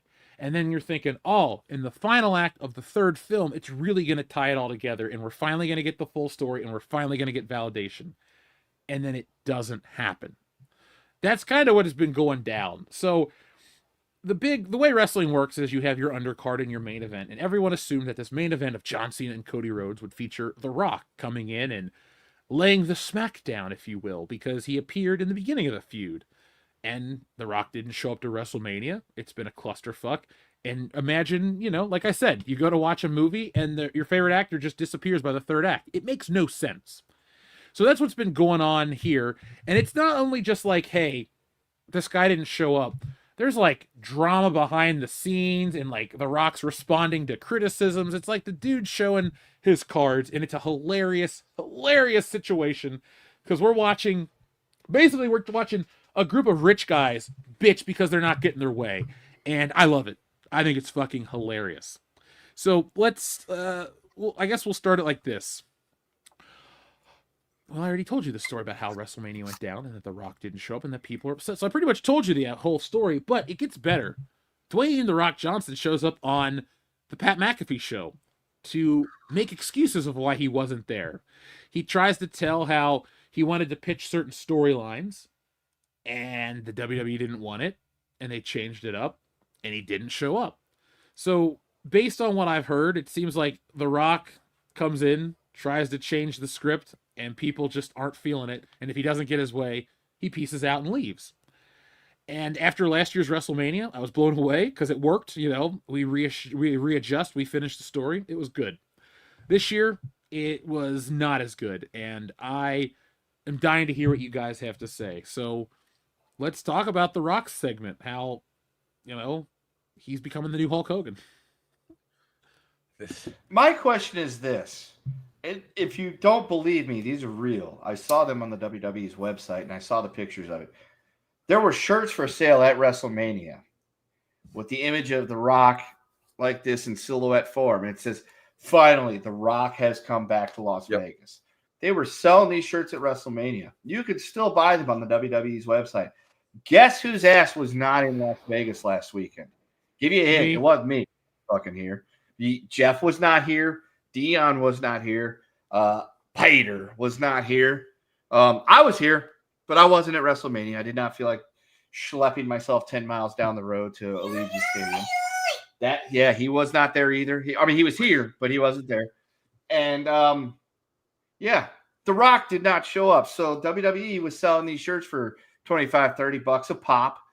Probably still selling them, maybe the discount at this point. But why would you even? I mean, I get why you buy that shirt at the event, because you think The Rock's going to show up, and you want to have that shirt to remember to memorialize the event when The Rock came back to Las Vegas, and he didn't fucking show. Like the whole lead up, the whole build up was he wanted his champion, Cody, be my champion. Cody said no, so he, did the thing for John Cena and got John Cena to turn heel to be his champion. And we're expecting to get The Rock to show up at some point to either help Cena or to help Cody and turn on Cena. Something. And instead, we get Travis fucking Scott. I will tell you, of WrestleMania this year that I watched, because the NHL playoffs are going on, that's far more important. Even watching the Blues lose in disappointing fashion in game one was more entertaining than night 1 and 2 of WrestleMania. Although I did see the main event of both nights. The night 1 main event was good. I got to catch the tail end of Tiffy Time beating Charlotte, surprised in a good way. The night 2 main event, I turned it on after the games were over or went to intermission, and I saw Cena getting his licks in to try to win the match against Cody. He undid the turn. There was the ref bump. He undid the turnbuckle, domed Cody twice on it, hit the AA. Cody kicks out. I'm not thrilled with that. And then the music hits and the fucking music act comes out. I immediately turned it off and said, I don't know what else is on, but I will find something else. That was my entire WrestleMania watching over the weekend. But to have this entire build be around The Rock and his corporate, my champion, I have your soul, you're my champion. And he just completely ghosts everybody in Las Vegas, but they still sell his shirt. That's some fucking flim flam man type shit. That's some shady shit. Okay. That's worse than Deion Sanders. The whole precipice of it is a pissing contest between him and Triple H. And it all goes back to the Elimination Chamber thing he said about Ari Emanuel calling him and saying ticket sales are soft. Can the final boss show up? And we need The Rock to draw money right now is essentially what you're saying. So you've just done what everybody said Triple H did for years. You just buried your whole fucking roster. Literally, with The Rock saying that. And he's part owner of this shit. It's like, you just buried your fucking roster. If I was on the roster, I would be pissed. I'd be like, we ain't shit then. Like the ones that are here every day on the road, sacrificing, either their families are traveling with them or they're separated from their families, for 280 days a year. But we can't draw enough, so we need The Rock to come in. That's how big this guy's fucking ego is. Yes, there are definite parallels between him and Hogan in this. And then for him to go on and, I love when he gets to the point. Well, I called Cody and I called John, and I think the final boss's work is done. He needs to step back into the shadows. It's like, you didn't get your way because he wanted Cody to turn heel, and Triple H and then we're like, no, he didn't get his way. Pete? Yeah. Since we're talking about this now, part of the reason I call him I'm getting Hulk Hogan vibes is I don't believe part of that story. You know what I'm saying? Like, I just don't believe they called him up because the Elimination Chamber tickets were bad. Like, I don't believe that part. I believe that he wanted the other stuff, but it's like I Rock can't talks like a commercial. Yes, 24/7. He's everything just a is a pitch. Everything is a pitch. Always be selling. But yeah, so even if that call never happened, which, if it did, I mean, I don't know if Ari Emanuel would publicly be like, hey, what obviously that's a conversation that nobody's ever going to hear about if it ever happened. But I mean, yeah, I can see him fabricating that. Just to make it, but that's the thing. Even if he made it up, he still buried the roster though, by even making that up and insinuating that ticket sales were light. So he's got to step down from his ivory tower, and get his hands dirty for a night and come down with these, plebs that are working for the company and, breaking their bodies. But, he's the one that draws the money. That's I think that's all it is. It sounds like bullshit. Absolutely. But I mean, this guy, like you said, he's always selling something. So Dion, what are your thoughts of this story? I'm like you. I laughed my ass off. I also, combined with everything else coming out of the weekend, from a TKO standpoint, this went about as worse as it could go. Luckily, you've got the attendance numbers and everything, but this was, don't get me wrong, I'm loving heel John Cena. I enjoyed the hoopla that came with Cena turning heel and John Cena trying to cheat. And, even though it was Travis Scott, I like that idea. But being a fan of The Rock, being someone who was a fan of pro wrestling in the 20th century, The Rock should have been where Cactus Jack wannabe was, and it should have been a better main event. And The Rock doing this, and at the same time, based on what the WWE is doing, he tried to save face, they're trying to save face, and they're both trying to encourage the fan base to forget what happened during the build to WrestleMania, which is hilarious. So this is not only going to blow up in The Rock's face, this is going to blow up in Triple H's face, and this is going to blow up in Nick Khan's face. Whatever happened, this was the WWE. They couldn't help themselves. They had to WWE it. And whatever the plan finish was, I think The Rock is yes. Even though he's from Ohio State. D-tackle. Right. Let's go Lions. Hey, that's still a great dude. That's a great pick. We got a D-tackle. Yep. The kid from Ohio State. Nice. Yeah. Arguably the best D-tackle in the draft. So of course he is. He's from Ohio State. But listen, this was what and again, I think this played into John Cena turning heel too. Whatever the plan was, someone reneged and someone's butthurt about it. And this is the thing about pro wrestling, especially for those of us in the chat that aren't necessarily wrestling fans, but those of us who are, feel free to stop me if I'm wrong. Pro wrestling is, you can't trust anybody. And and the way that pro wrestling is operated, something is wrong when the people at the top are publicly arguing with each other without saying anything directly. So you had all the shit come out with, the roast that happened, and then we'll talk about shit that. with Charlotte and all that stuff. But then, you have Rock saying that they only got him at the last minute at the chamber. And then you have him saying, oh, well, they didn't call me in 6 weeks. So I said that it's up to they should fix it. And then you have that show coming out about behind the scene, WWE unreal. Untold or whatever the hell it's going to be. Unreal. Where they showed clips of, Cody playing that he was hurt or whatever from the Elimination Chamber specifically, or not from the Elimination Chamber, from the Rumble specifically. All this shit.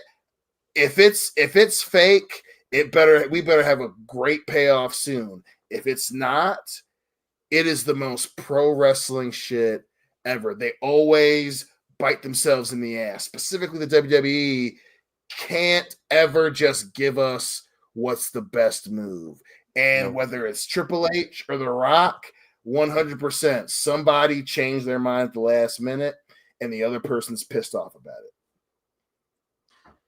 Yeah, because you can't sell me that they just called The Rock at the Chamber for John Cena to turn heel. You can't sell me that was the plan to have Travis Scott be your run-in for the main event. That was not planned. You can't tell me that was planned in February. I was born in the morning, Paul. I wasn't born this morning. So something happened.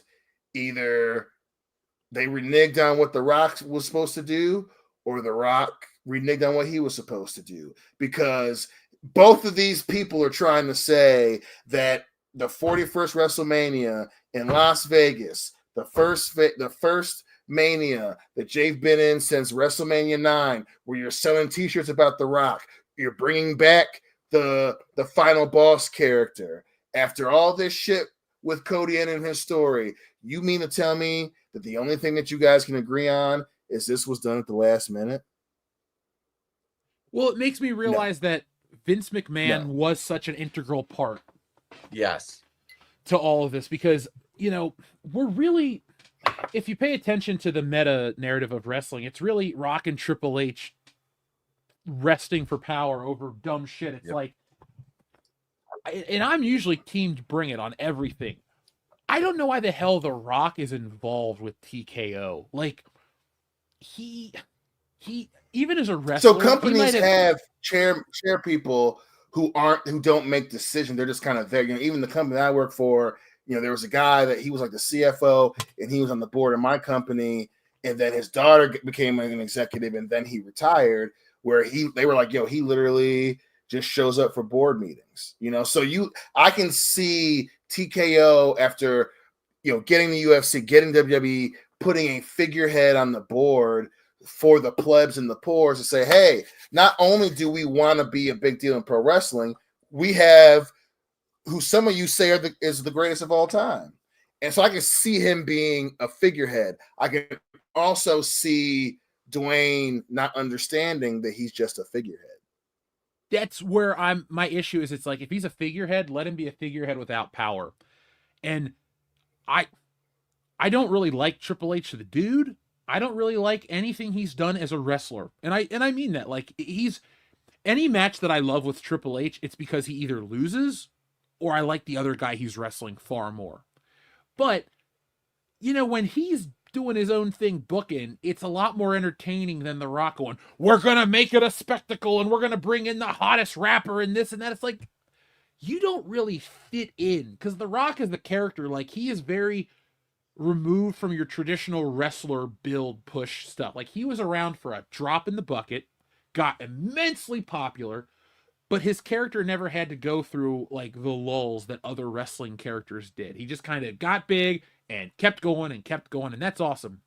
But like, I don't feel like he respects wrestling. Like, he goes on this show and he talks shit on the Pat McAfee show. Then he goes, somebody on Busted Open Radio calls him out and he responds with some garbage about, oh, you don't understand, it's always been a work. It's like, we all do understand it's fake. You're trying to have a scapegoat with, oh, don't worry about it. Just enjoy the ride I'm taking you on. Dude, if the driver's drunk, I don't want to go on a ride with you. So, like, I just really wish he would either be a wrestler, an actor, or just come out and cut promos. But like, his breaks in character where he comes out and goes, oh, The Rock is here, and thanks to Ted Sarandos from Netflix, and oh, there's my buddy Cody Rhodes and Mama Rhodes. We had, like, dude, this is not like, when wrestling shows start, this isn't the time to like come out and get the audience ready. We all know how this shit works. We expect to hear, if you smell what The Rock is cooking, if finally The Rock has come back and then you cut your promo and you leave. This like smiling and doing this fucking thing he does with his arm and pointing to people and like you're not at a roast. You're not like hanging out. Like stay in character. And I get it. Oh, The Rock has earned he can say whatever he wants. To a degree, but just stick with what Brian Gewirtz wrote because that's what everything that made you famous came from. And I would prefer to just hear his boring catchphrases and this whole thing of him trying to like take us on a journey just isn't appealing to me. So, it is what it is. But WrestleMania, while not a bad weekend or a bad show, that main event was fucking dumb. It never got out of second gear. Yeah. It should have been a much faster paced match if that was going to be the finish. I also think that either you don't include The Rock or you include The Rock on weeks where John Cena's not there. But this like 6-week build to WrestleMania was a nightmare to sit through some of this because like nothing happened for weeks on end. Well, that's on the lunkhead. That's on the lunkhead though. That's on him because lunkhead will take something you could do in 3 weeks and he'll stretch it out to 6 to 9 weeks because like his promos. Yeah. Oh my God. His promos are so indicative of his creative style. And I can see that's where him and Dwayne had their creative differences. But because, like I said, it all centered around Dwayne wanted Cody to turn heel and they're like, no, what about Cena? And it seems like he got, outvoted there. And when he didn't get his way, he took his ball and he went home. That's what he said. Well, the final boss needs to step back into the shadows. It's like, dude, you did one freaking promo. And yeah, I didn't know much about Travis Scott. My kid kind of introduced me to his music and hearing the theme here, which I have to listen to that and Goosebumps. That and Goosebumps at least 4 times a day now, which it sounds good in my truck, so I'm all right with annoying that. as shit is what it is.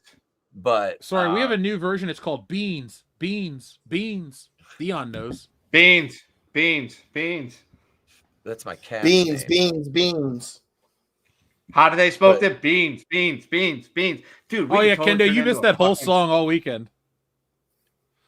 I thought, dude, as many times as I heard fucking Fiend and I wasn't even watching wrestling that closely, I've heard it enough to never want to fucking hear it again.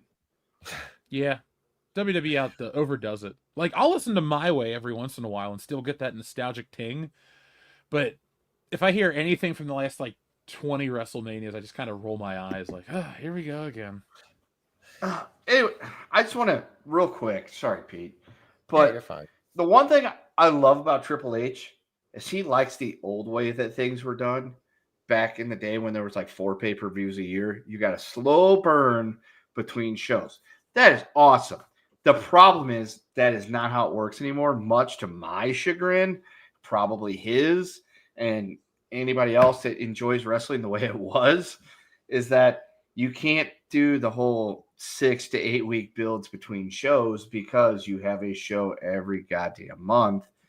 I know between Elimination Chamber and WrestleMania this year, they pushed it off. I'm not sure as to the reason why they pushed it off. I don't know if there was something going on in Vegas that prevented them from doing it earlier. Yeah, the European tour. They went on a European tour, which they don't normally do until the summer, which they're going to go on another one coming up. They're going to France. Yeah, because you got the Battle of the Castles in France this year. In Paris, isn't it? Yeah, Clash at the Castle. Oh, shit, that reminds me. I got to tell you guys something really funny off air about Paris.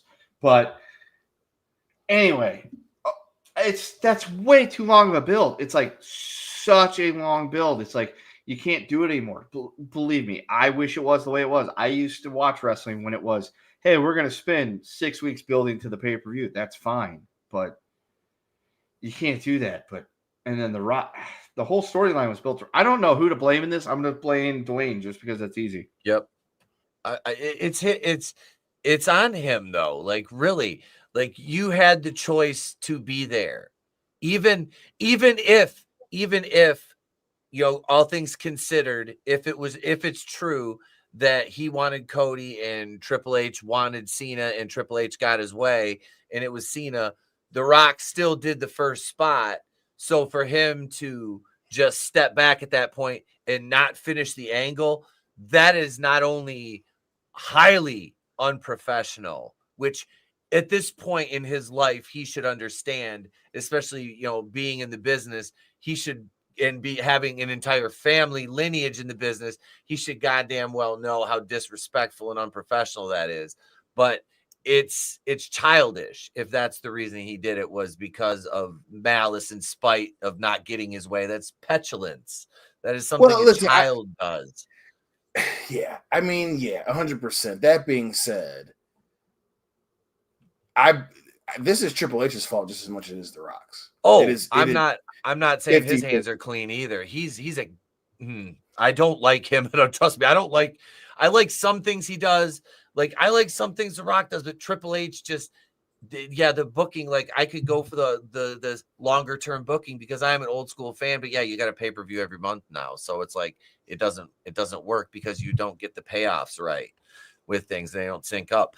And Hunter creatively doesn't know how to do anything new. He knows how to copy things. He's a great imitator of things far better than him, and things that were done far better than he can possibly have creative, oversight of, to have the execution done.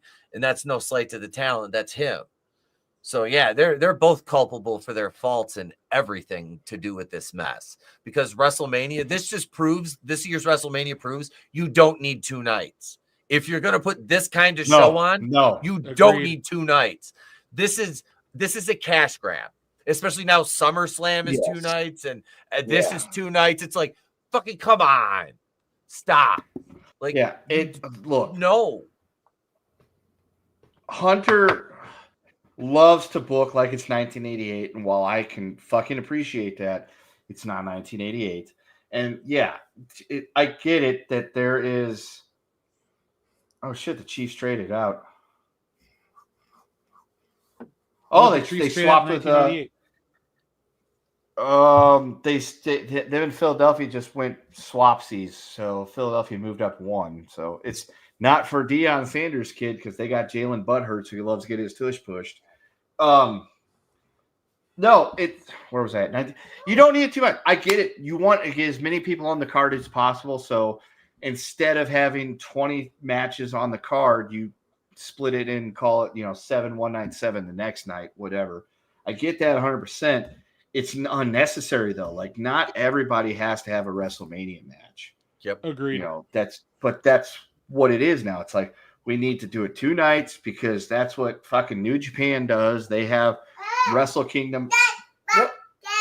He's just excited for Wrestle Kingdom. Yeah, he fucking loves Wrestle Kingdom. That kid's all in on the Japanese. So he loves Kenny Omega. Kenny.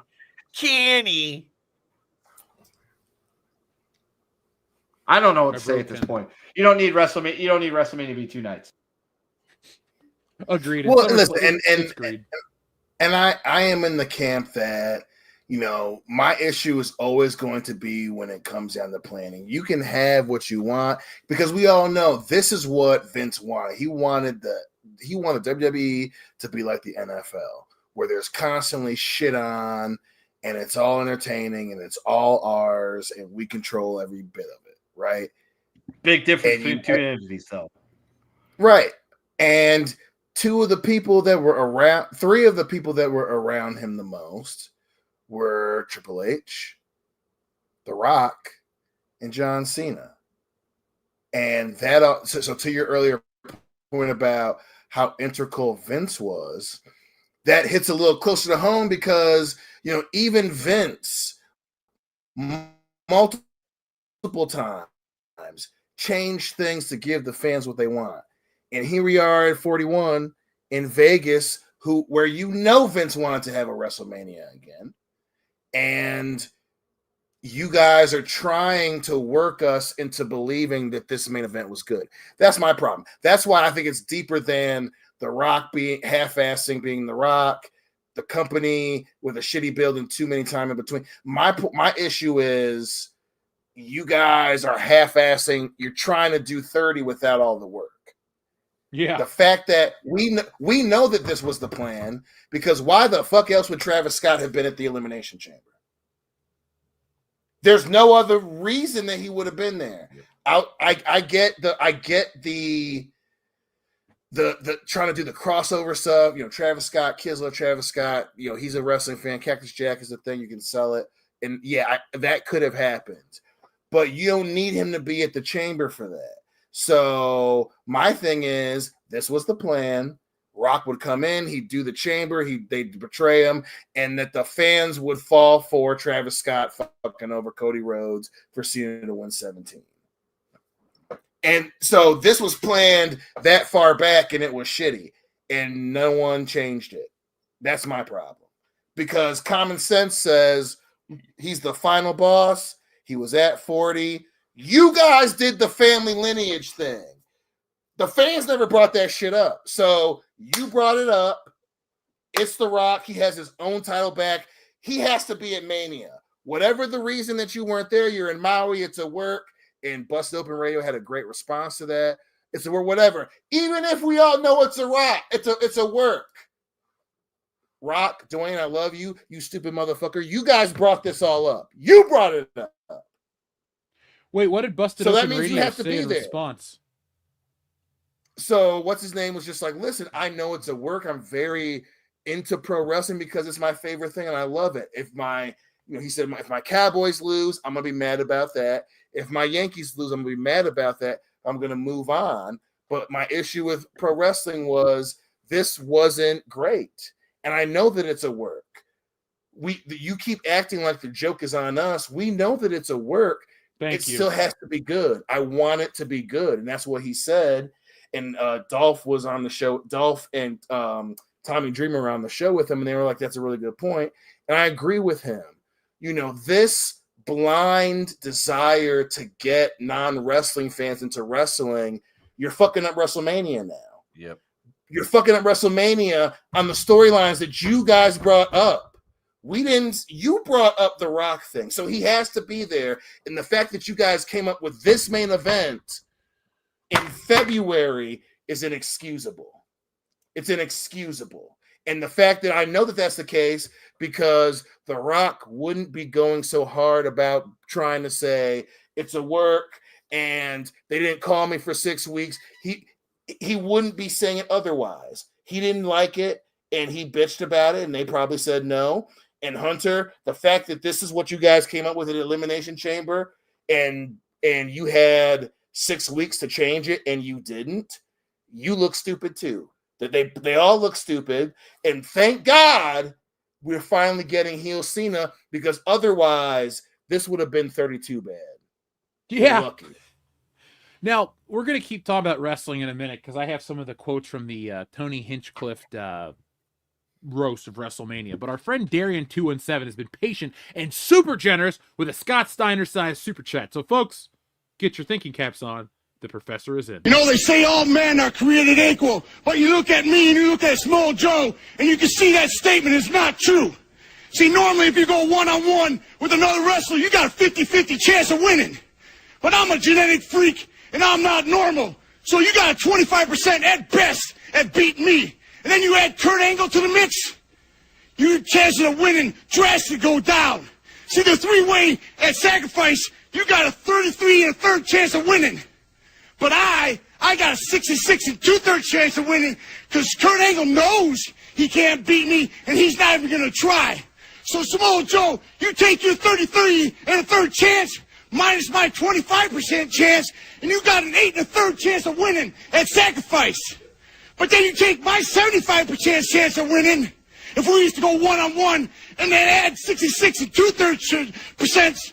I got 141 2/3 chance of winning at Sacrifice. See, Joe, the numbers don't lie, and they spell disaster for you at Sacrifice. Darian217, thank you for your very generous Scott Steiner-sized super chat. Darian says, better ending.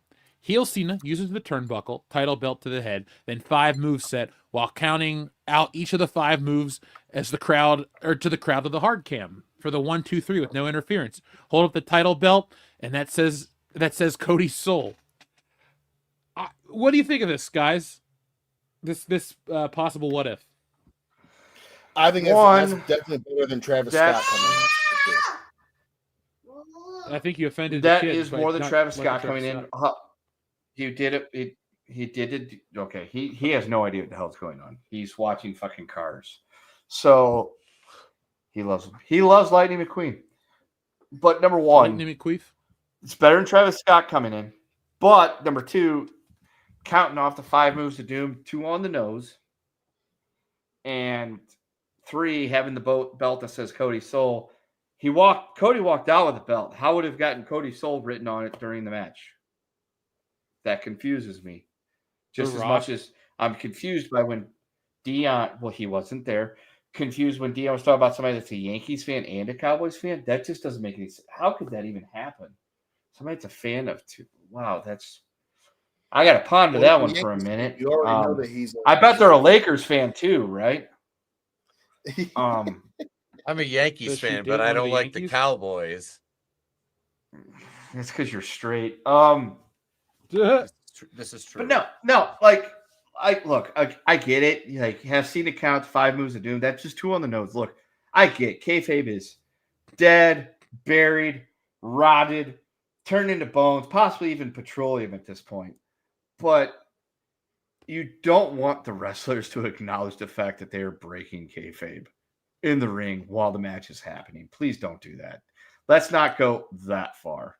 But I would have been look, if the match would have been ref bump, Cena pulls off the turnbuckle, Cody hits it with his head, he bashed his head in it again, hit the AA, the ref's coming to 1, 2, 3, I would have had no qualms. Cena's a heel, Cena cheated to win.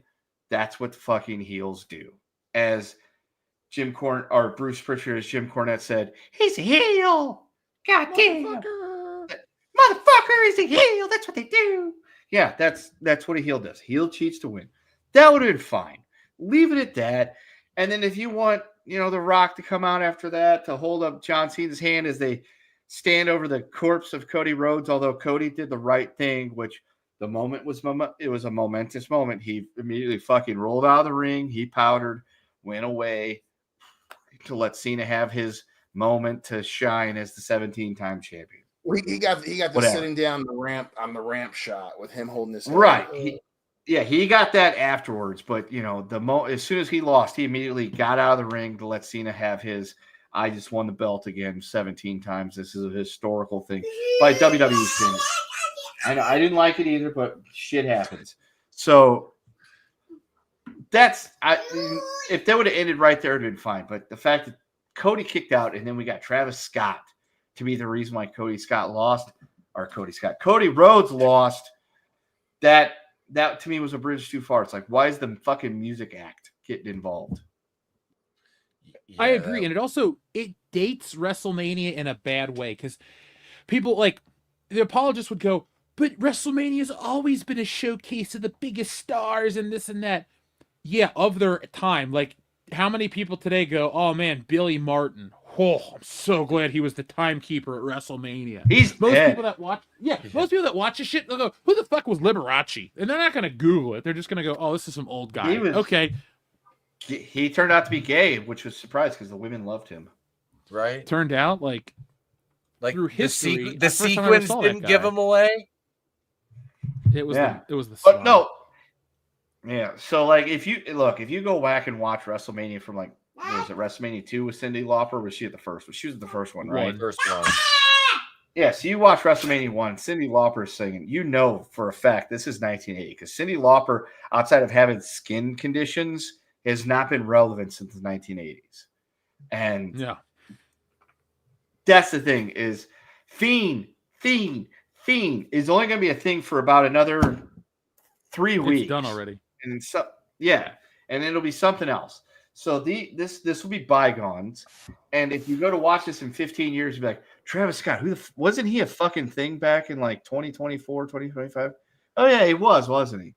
But that'll be it. That'll be Denzel Washington at that point. Nobody will care. And that's where we're at. Yeah, this on top of the fact that it was the fucking music act. It was the guy that sings the song getting involved to help decide a title match in your main event of WrestleMania. As AC Slater would say, stupid. But he smoked weed on Netflix and he yeeted with Uzi, didn't he? Remember? He's so But that's enough. he's so integral to wrestling. Yeah, that doesn't. I don't as somebody who does this on a much smaller scale, it's kind of insulting. Like just is what you put your body through to be like upstaged by somebody who's not even in the fucking business and has never, obviously he had to practice taking the crossroads a couple times because he actually took it quite well, which I absolutely loved. I think it was Stevie Richards talking about it because the man's a genius when it comes to this stuff. I like his show too. Yeah, he's fantastic. But yeah, it dates it and it doesn't look good. Like my whole thing was I wish they would have done Cena's heel turn at WrestleMania. Hear me out. And I said this before Elimination Chamber. I'm like, why don't they do it? Why don't they do it at Mania? Like my thing was mid-match, Cena wins the chamber. Don't do it now. Let The Rock build this shit up. And this is all under the assumption that The Rock is, of course, going to be at WrestleMania. I'm thinking in my head, I'm like, so Cena, you get the build. It's face on face, Cena's not going to turn heel yet. Middle of the during the double down, basically, of the main event, The Rock comes out, fucking grabs the belt, looks at Cody, looks at Cena, throws the belt in the ring, goes in between them. Cody's looking at it. He has that moment he plays, he's conflicted. And Cena does the same thing. And finally, Cena just grabs it. There has to be a ref bump during the double down, which that's easy. So Cena freaking finally picks the belt up. Then he hits Cody with it, wakes the ref up. 1, 2, 3, bap. There you go. There's his heel turn. Mid-match. It's like what the crowd would be absolutely. So you might work in a little more gaga in there. But I thought that would have been. But that's all under the assumption that The Rock was going to be involved throughout the entire angle, still trying to tempt Cody, but Cena's trying to talk Cody out of it. I don't know. That's just. I mean, we're all disappointed. It sounds like from the main event. It was bad. It was bad. The execution was bad. I didn't expect like a 90-mile-an-hour match out of Cena, not at all. But it just. With the ending and the way it didn't come off good at all. It didn't. It was disappointing. And yeah, Triple H, The Rock, they're all to blame for this. Yeah, everybody in the front office is to blame for this. And then you want to tout, well, we sold this many tickets. Yeah, and you've priced out the average fan. Like I got SmackDown tickets for Grand Rapids in June on the 20th, right? I paid at the Van Andel. At the Van Andel, sir. Shit, yeah, dude. One of my old college haunts for the Griffins games, baby. I've been to Griffins games and concerts and shit there. A lot of wrestling. But yeah, so it was like $120 for like an average seat. And I'm like, if it was just like I'm going with some of the boys, but I'm like, if this was like me taking my family, I'd be spending like $500-$600 basically for a SmackDown. For SmackDown. Yeah. That's ridiculous. Mm-hmm. Well, their business model's interesting because it appears that the Western American audience, I mean, obviously we all have issues with the economy. We can't control those things. But what we have is, or what the WWE has is a situation where they'll go to other countries, other markets where they're hot, and they'll make a bunch of money and they'll get the crowd reactions, and then they'll come back to their stomping grounds here. And you're pricing it for a group of people who will not give you what you want. And I think they're hurting the product in the long term because, yeah, it's great to say, hey, it's the highest grossing WrestleMania. Hey, it's this, it's that. But, like, that's because chucklefuck jabronis are paying $100,000 to walk down the entrance ramp at WrestleMania. Like, that's stupid. Like, people go, oh, if you got the money, good for them. No. The WWE is not offering what they're normally offering anymore. It's not about making it acceptable or priced for families. It's like WrestleMania used to be like there was a brunch, there was Raw and SmackDown and the Hall of Fame. And that's good. It's now to a point where you got wrestlers falling asleep because there's so much for them to do. They got to stay up all night for this fucking Hall of Fame. Then some of them got to be up at 5 a.m. for NXT. Then you got to have, the WrestleMania night one. Then you got more shows and more this and more that. It's just, and it's all coming off as fake. Like when we used to go, Dion, it felt like we were going there to honor the legacy of WWE. And every time you go, it was, hey, let's go look at the Hall of Fame wall at Fan Access. Hey, let's do this. Hey, let's watch an old match or celebrate this guy or go meet an old legend. It was really cool. But it's all become just too monetized. It's like the WWE just chases money, and so they go to Saudi Arabia and they go here and they go there.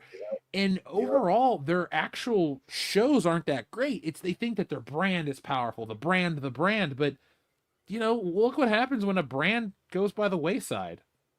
They're corporatized. They've lost their soul because they're not a wrestling company anymore. That's the problem. And that's, to me, looking at it, that's what it boils down to. It's corporate now. It's corporate homogenized entertainment.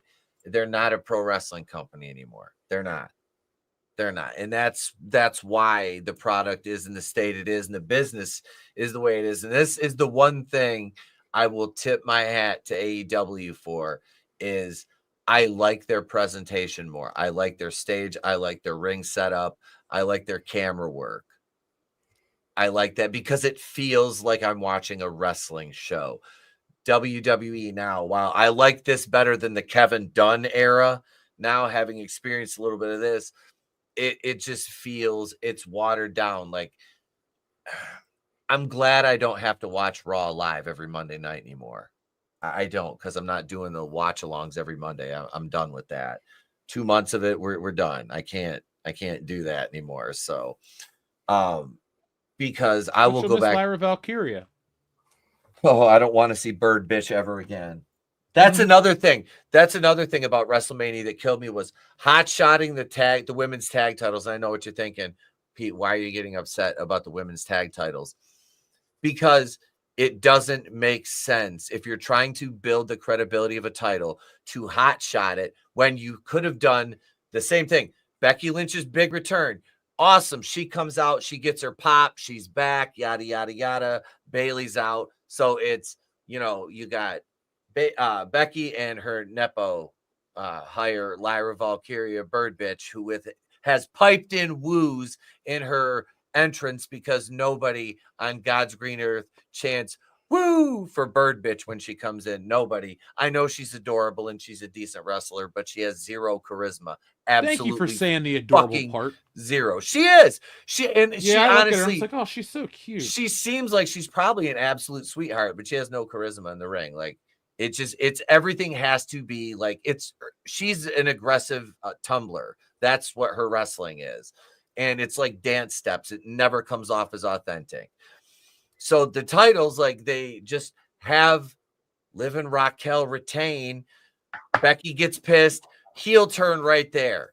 Boom. You don't have to hotshot the titles. And you still set up Lyra versus Becky for the IC title in another try by them to push Lyra and elevate her even more. They're like, shit, we can't get you over. Let's give her a title. Shit, she can't get over. Let's bring Becky Lynch back and put Lyra over on her in a program because we know it won't really hurt Becky. So, and it's still not going to work. No, the way the women's wrestling matches went this weekend, it's like, I liked the tag match at Mania, and I liked the triple threat with Io Sky. Like, that shit was legit. It was a good match. But I hated Charlotte Flair Tiffy time. And I'm reading back some of the reports and results, and they're like, these are all rumors, but allegedly Charlotte Flair was way too rough with her, and they had a little kerfuffle backstage. I think Charlotte Flair's insecurities are going to get her out or push her out of a job. She sees the new and improved version of her, the better version. I mean, I never saw them in the same category though. Like, Charlotte Flair was a good wrestler, but she was kind of ugly and this and that. Mm-hmm. And she was never really like this glamorous, like Tiffy time is just Trish Stratus 2.0, like a hot woman who can wrestle. Charlotte Flair was like a step above in terms of like ring work, but she looks like a goon. Like, Yeah. she's not that type of character. But She's she not that- she presented herself. She perceives herself that way, though. Like, we know, Yes. we see, but her perception of herself is that she is Tiffany. Like, or she thinks Tiffany's emulating her, when it's like, you're not what you think you are, darling. Like, trust me, your mirror is broken. Because you've had so much surgery that you're unrecognizable. Like, I love how, Pete, in every wrestling game, they'll use the same model for like, hey, it's Hulk Hogan and Hulk Hogan whatever, and they'll just alter it. Charlotte Flair's like the only person who gets a legitimately new face when they give her different years. They have to. They're like, we can't use the same face mold with her. It's impossible. Like, how did she look that different in a year? Well, I don't know any famous plastic surgeons, but Charlotte does. Chico, does a couple. you know what she did? She went to the doctor and they carved her up. I actually like that one quite a bit, Kendo. Our friend Georgian says, okay, I saw the aftermath of WrestleMania. The masses of people just crawling back to the strip. Emotep! Emotep! I mean, wow. Bad crowd control. Their parking lot, like, isn't that like far off from Allegiant Stadium, Dion? Like, how close was that parking lot?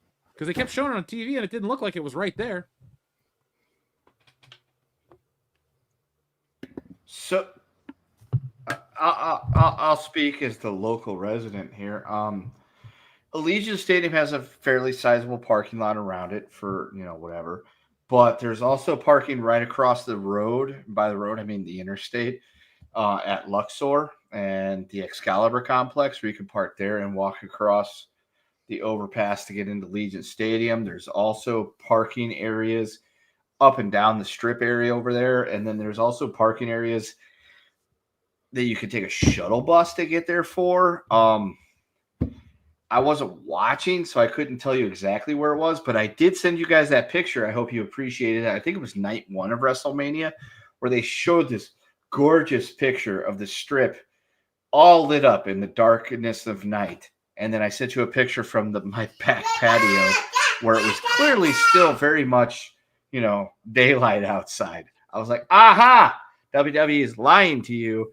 They sent you this, they showed you this live picture showing how dark it was and the strip was all lit up. And I'm like, no, I could see clearly there is plenty of daylight still outside here in beautiful Las Vegas, Nevada. So, but it always annoys me parking on TV where it's like they lie to you about those things. Yep. Yeah. So I thought that was funny. That made me happy because I'm sitting there looking at it, and the wife was sitting there. We're like, working on some, making some dinner together. And this picture, she goes, oh, that's Las Vegas. Why is it nighttime? I'm like, great question, because it's still only 6 o'clock in the evening. There is still a decent amount of sunlight outside tonight. Well, the better to see WrestleMania with, my dear. Xavier to God says Cena versus Orton for the final time. I'm watching it again. I'm okay with this match. Yeah. This is the first one I've cared about in a long time between them. Same. We're getting a reverse dynamic. It's actually heel Cena versus face Orton, as opposed to heel Orton versus face Cena, which we got a million times. 3. Yeah, a million times. Or 9,986,000 matches. Isn't that from the AIDS movie? It's from, what is that? Rent?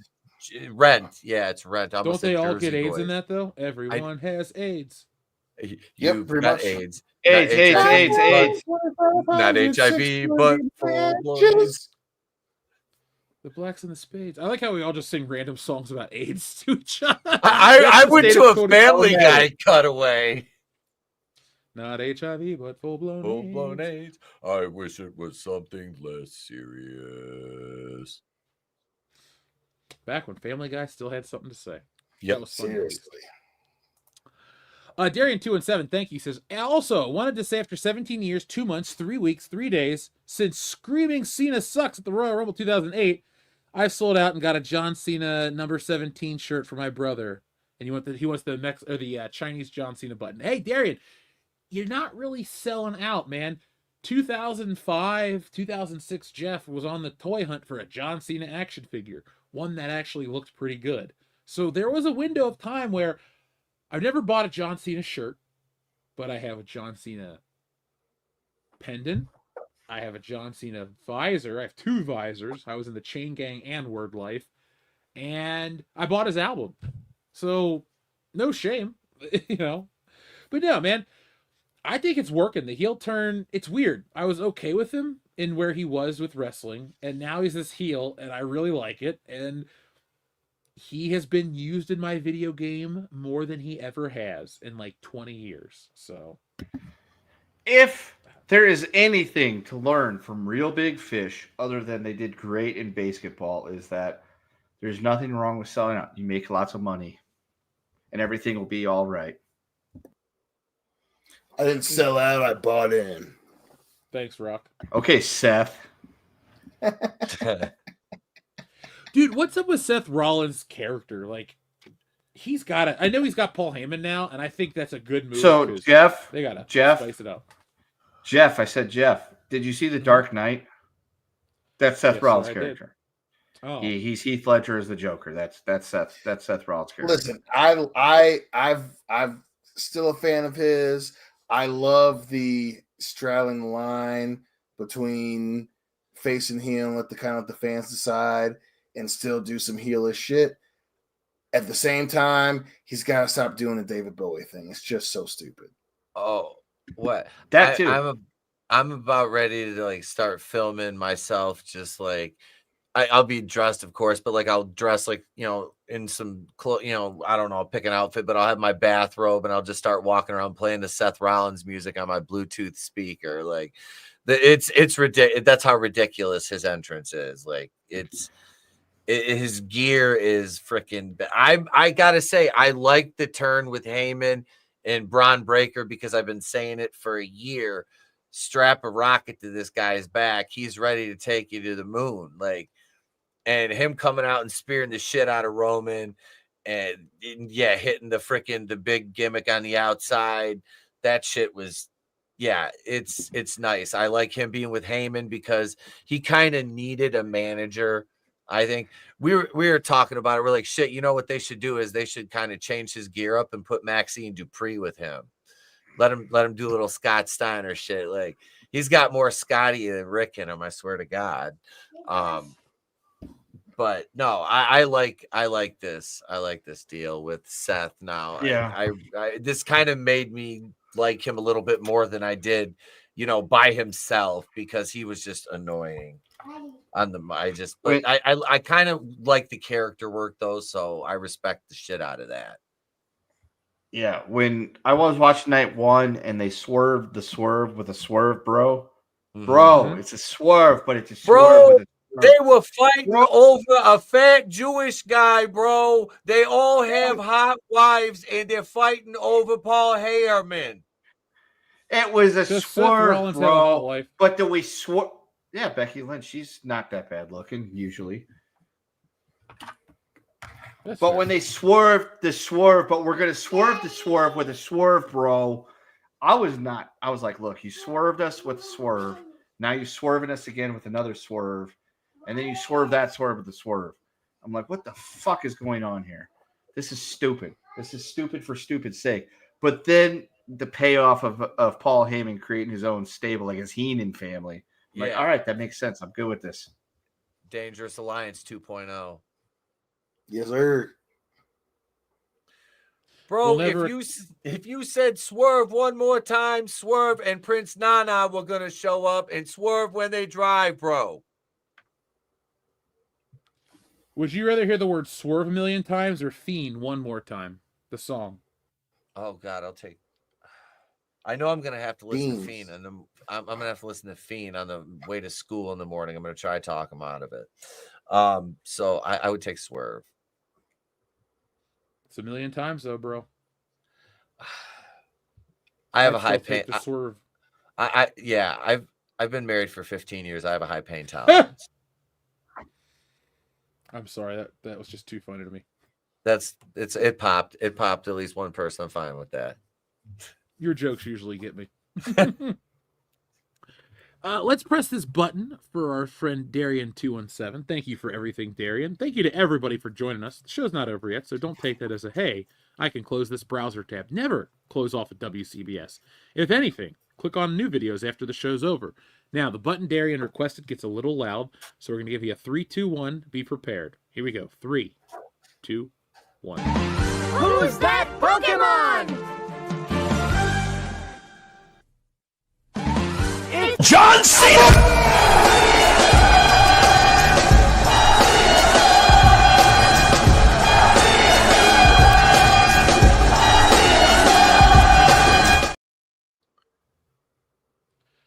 I think a lot of people have forgiven John Cena for his Chinese transgressions, wouldn't you say?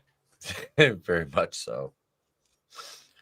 And his hair restoration looks good. I'm like, shit, I looked up how much does that cost?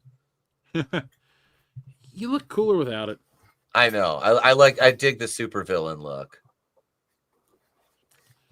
Oh, I think the audience wants to hear this. Swerve. There you go, folks.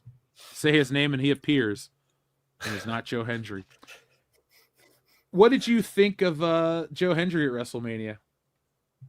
I liked Loved it. it. I thought it was awesome. He got a big pop. He got to work with Orton. He got to take an RKO from Orton. That's a huge win for him because he got a WrestleMania moment. Yeah, he may have gotten beaten in 3 minutes, but he looked good. He got some offense on Orton, and his own hubris got the better of him when he got was preening for the just a second. He got to peacock it for the audience and then caught the RKO as a result. I mean, I thought it was great. That was great exposure for the TNA World Championship, and I mean that. That's the most exposure that title's ever had, right there. And I thought it was a great opportunity for Joe Hendry. And I like the guy. I'm a fan of his. He's a creative genius. He got his shit in. He got a big pop. He got to be in the ring with Randy Orton. Yeah, dude, you're going to look at the lights. Look, was it a short match? Yes, it doesn't matter. It was quality. It was. He got his shit in. Everybody knew he wasn't going to go over. Orton, you're building something for Orton.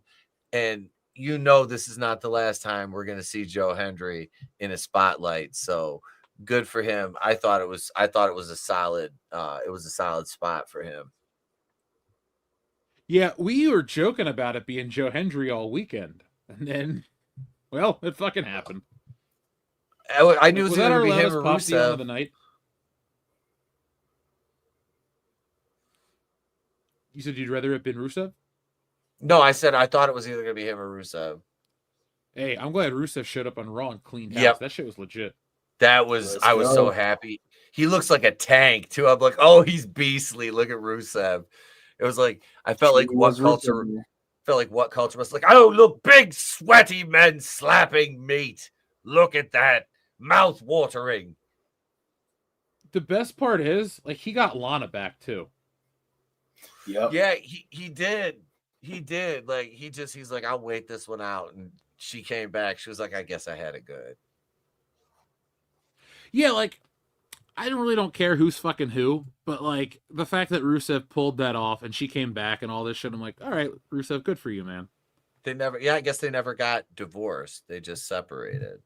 So, so good for them. So, guys, before we go like 5 hours tonight, because we've gone a little longer than I wanted to, the roast of the WrestleMania. So I know you're thinking, folks, how do you roast wrestling? It's pretty gay as it is. It is. You can make fun of it all day long. We do. We're quite ashamed of being fans. But in reality, the WWE is always trying to expand its horizon. So we talked earlier about how they're always trying to get non-wrestling fans to watch. Well, let me rephrase this. There has been a push over the last couple of years to get non-wrestling fans involved, and they've introduced people like Logan Paul, streamers, Kill Tony. All of these things that are popular on the internet have been popping up on wrestling, and yeah, since the advent of WrestleMania, celebrity and wrestling go hand in hand. But when wrestling is truly strong, celebrities take a back seat. Outside of Mike Tyson, what's the most prominent celebrity interaction in the Attitude Era? Wasn't a lot. They weren't selling you WrestleMania 15 on Pete Rose. They were selling you on The Rock and Stone Cold. You know, like they even say in their own WWF book for the Mania of WrestleMania or whatever it's called from the year 2001. By this point, the stars were bigger than the celebrities that would come in, and it, you know, wrestling was what it was. I think sometimes trying to blend WWE with things that don't really go hand in hand, like comedy, you get the roast of WrestleMania. And opinions aside of anybody involved, the WWE is trying to wipe it from existence as it didn't happen. They didn't broadcast it, they didn't record it, they claim, but they want it gone.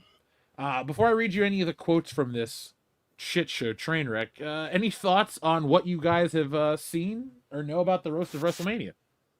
I think it went as well as doing a roast that involved pro wrestlers could go.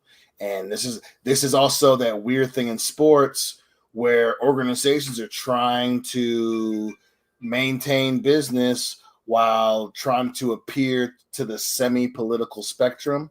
And this hasn't been going that well for everyone else in it. And to see the WWE fail spectacularly while also it got overrun with wrestling pettiness was absolutely hilarious. Yeah, that's what I was gonna say. Wrestlers are sensitive as hell especially when they're at that level. Like they are very sensitive. So, and I heard a lot of like the Nia, my God, it's Refrigerator Jack's stuff, and yeah, it's like, ooh, motherfucker, ooh. Yeah, so this I didn't hear many of the Tony Hinchcliffe things though. Like I just heard about the Nia Jax shit, and she was just straight up just shooting on people. Like, I love it. Talk about Cody Rhodes sucking a nutsack for a push. Mm-hmm. Yep. See, if it was other wrestlers roasting each other, I'm on board with that. It's this like outsider comedy that just doesn't really, because those people don't watch wrestling to get it. No. Like, no. I know we have this dilemma on the Tuesday night show where Script and Andrew will argue fans should work on stuff. I don't agree that fans should be the only ones that write these things because it becomes too insular and shitty.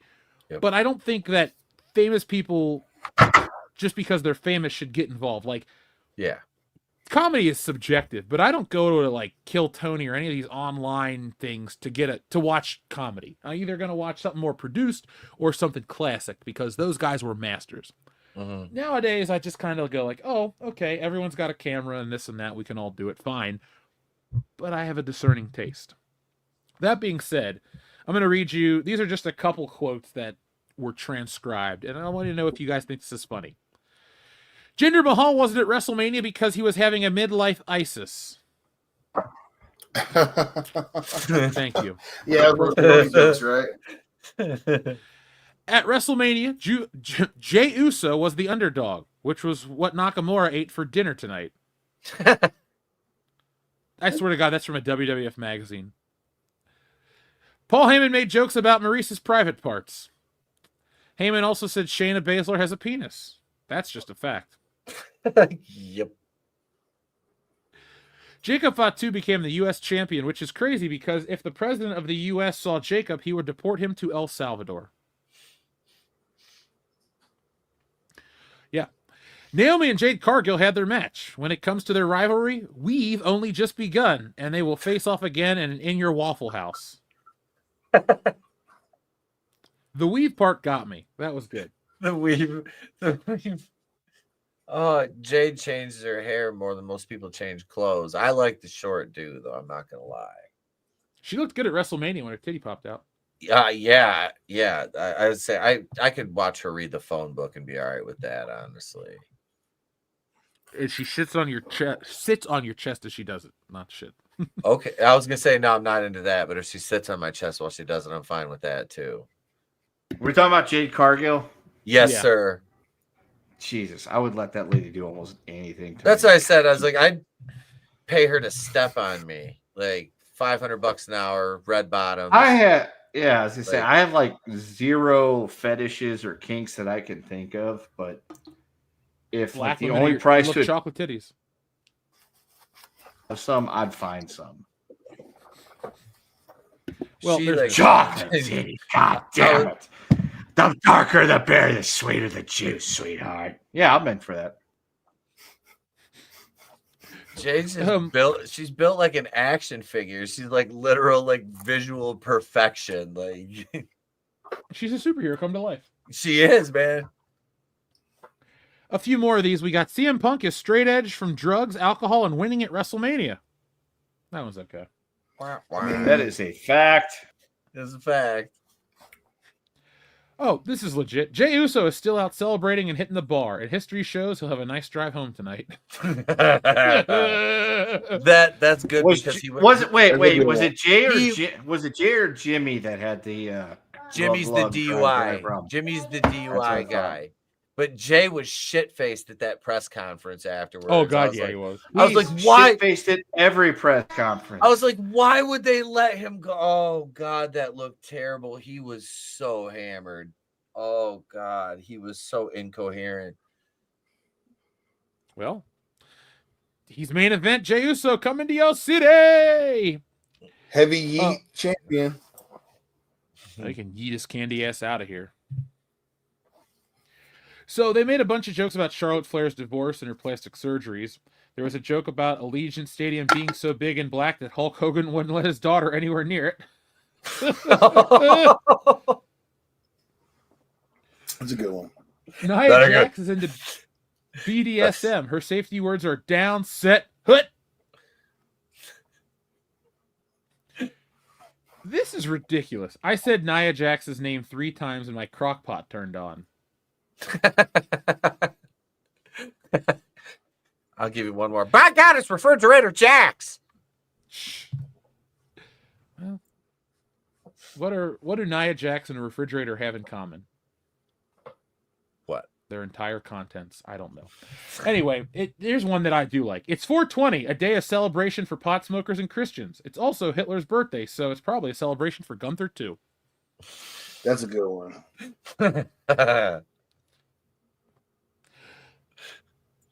I wanted Nakamura to appear at the roast, but a tariff got put on his booking. 2 more. Tony said he wanted to have Del Rio at the roast, but WWE has yet to turn that page.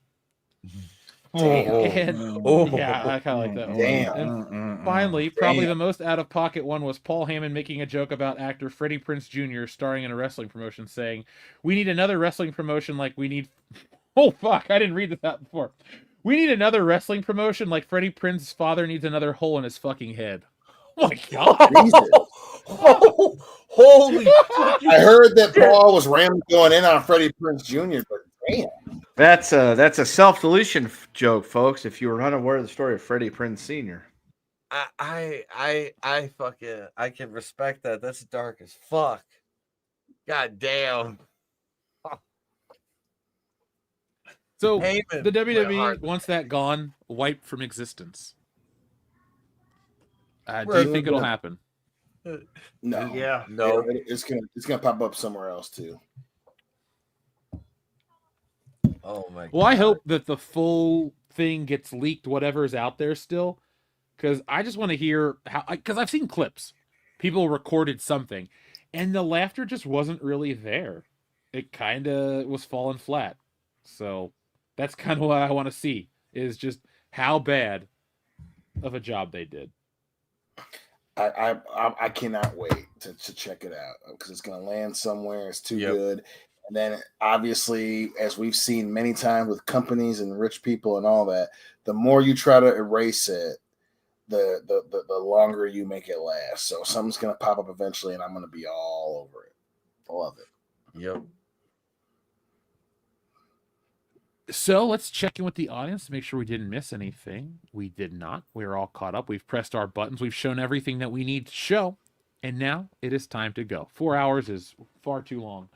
But Dion, Nick is not here. Nick died. Sorry, folks. We didn't tell you what happened to Nick. He is no longer with us, Jeff. R.I.P. Nick. All right, so I get to be a cartoon character now, right? I'm in. Yes, you are. right. Your official paperwork is in the mail. You All right. shot. Excellent. We had to wait for the actual death, TOD, all that stuff. This some bitch ain't getting up again type stuff. Yeah, I know. R.I.P. Nick. He's fucking dead.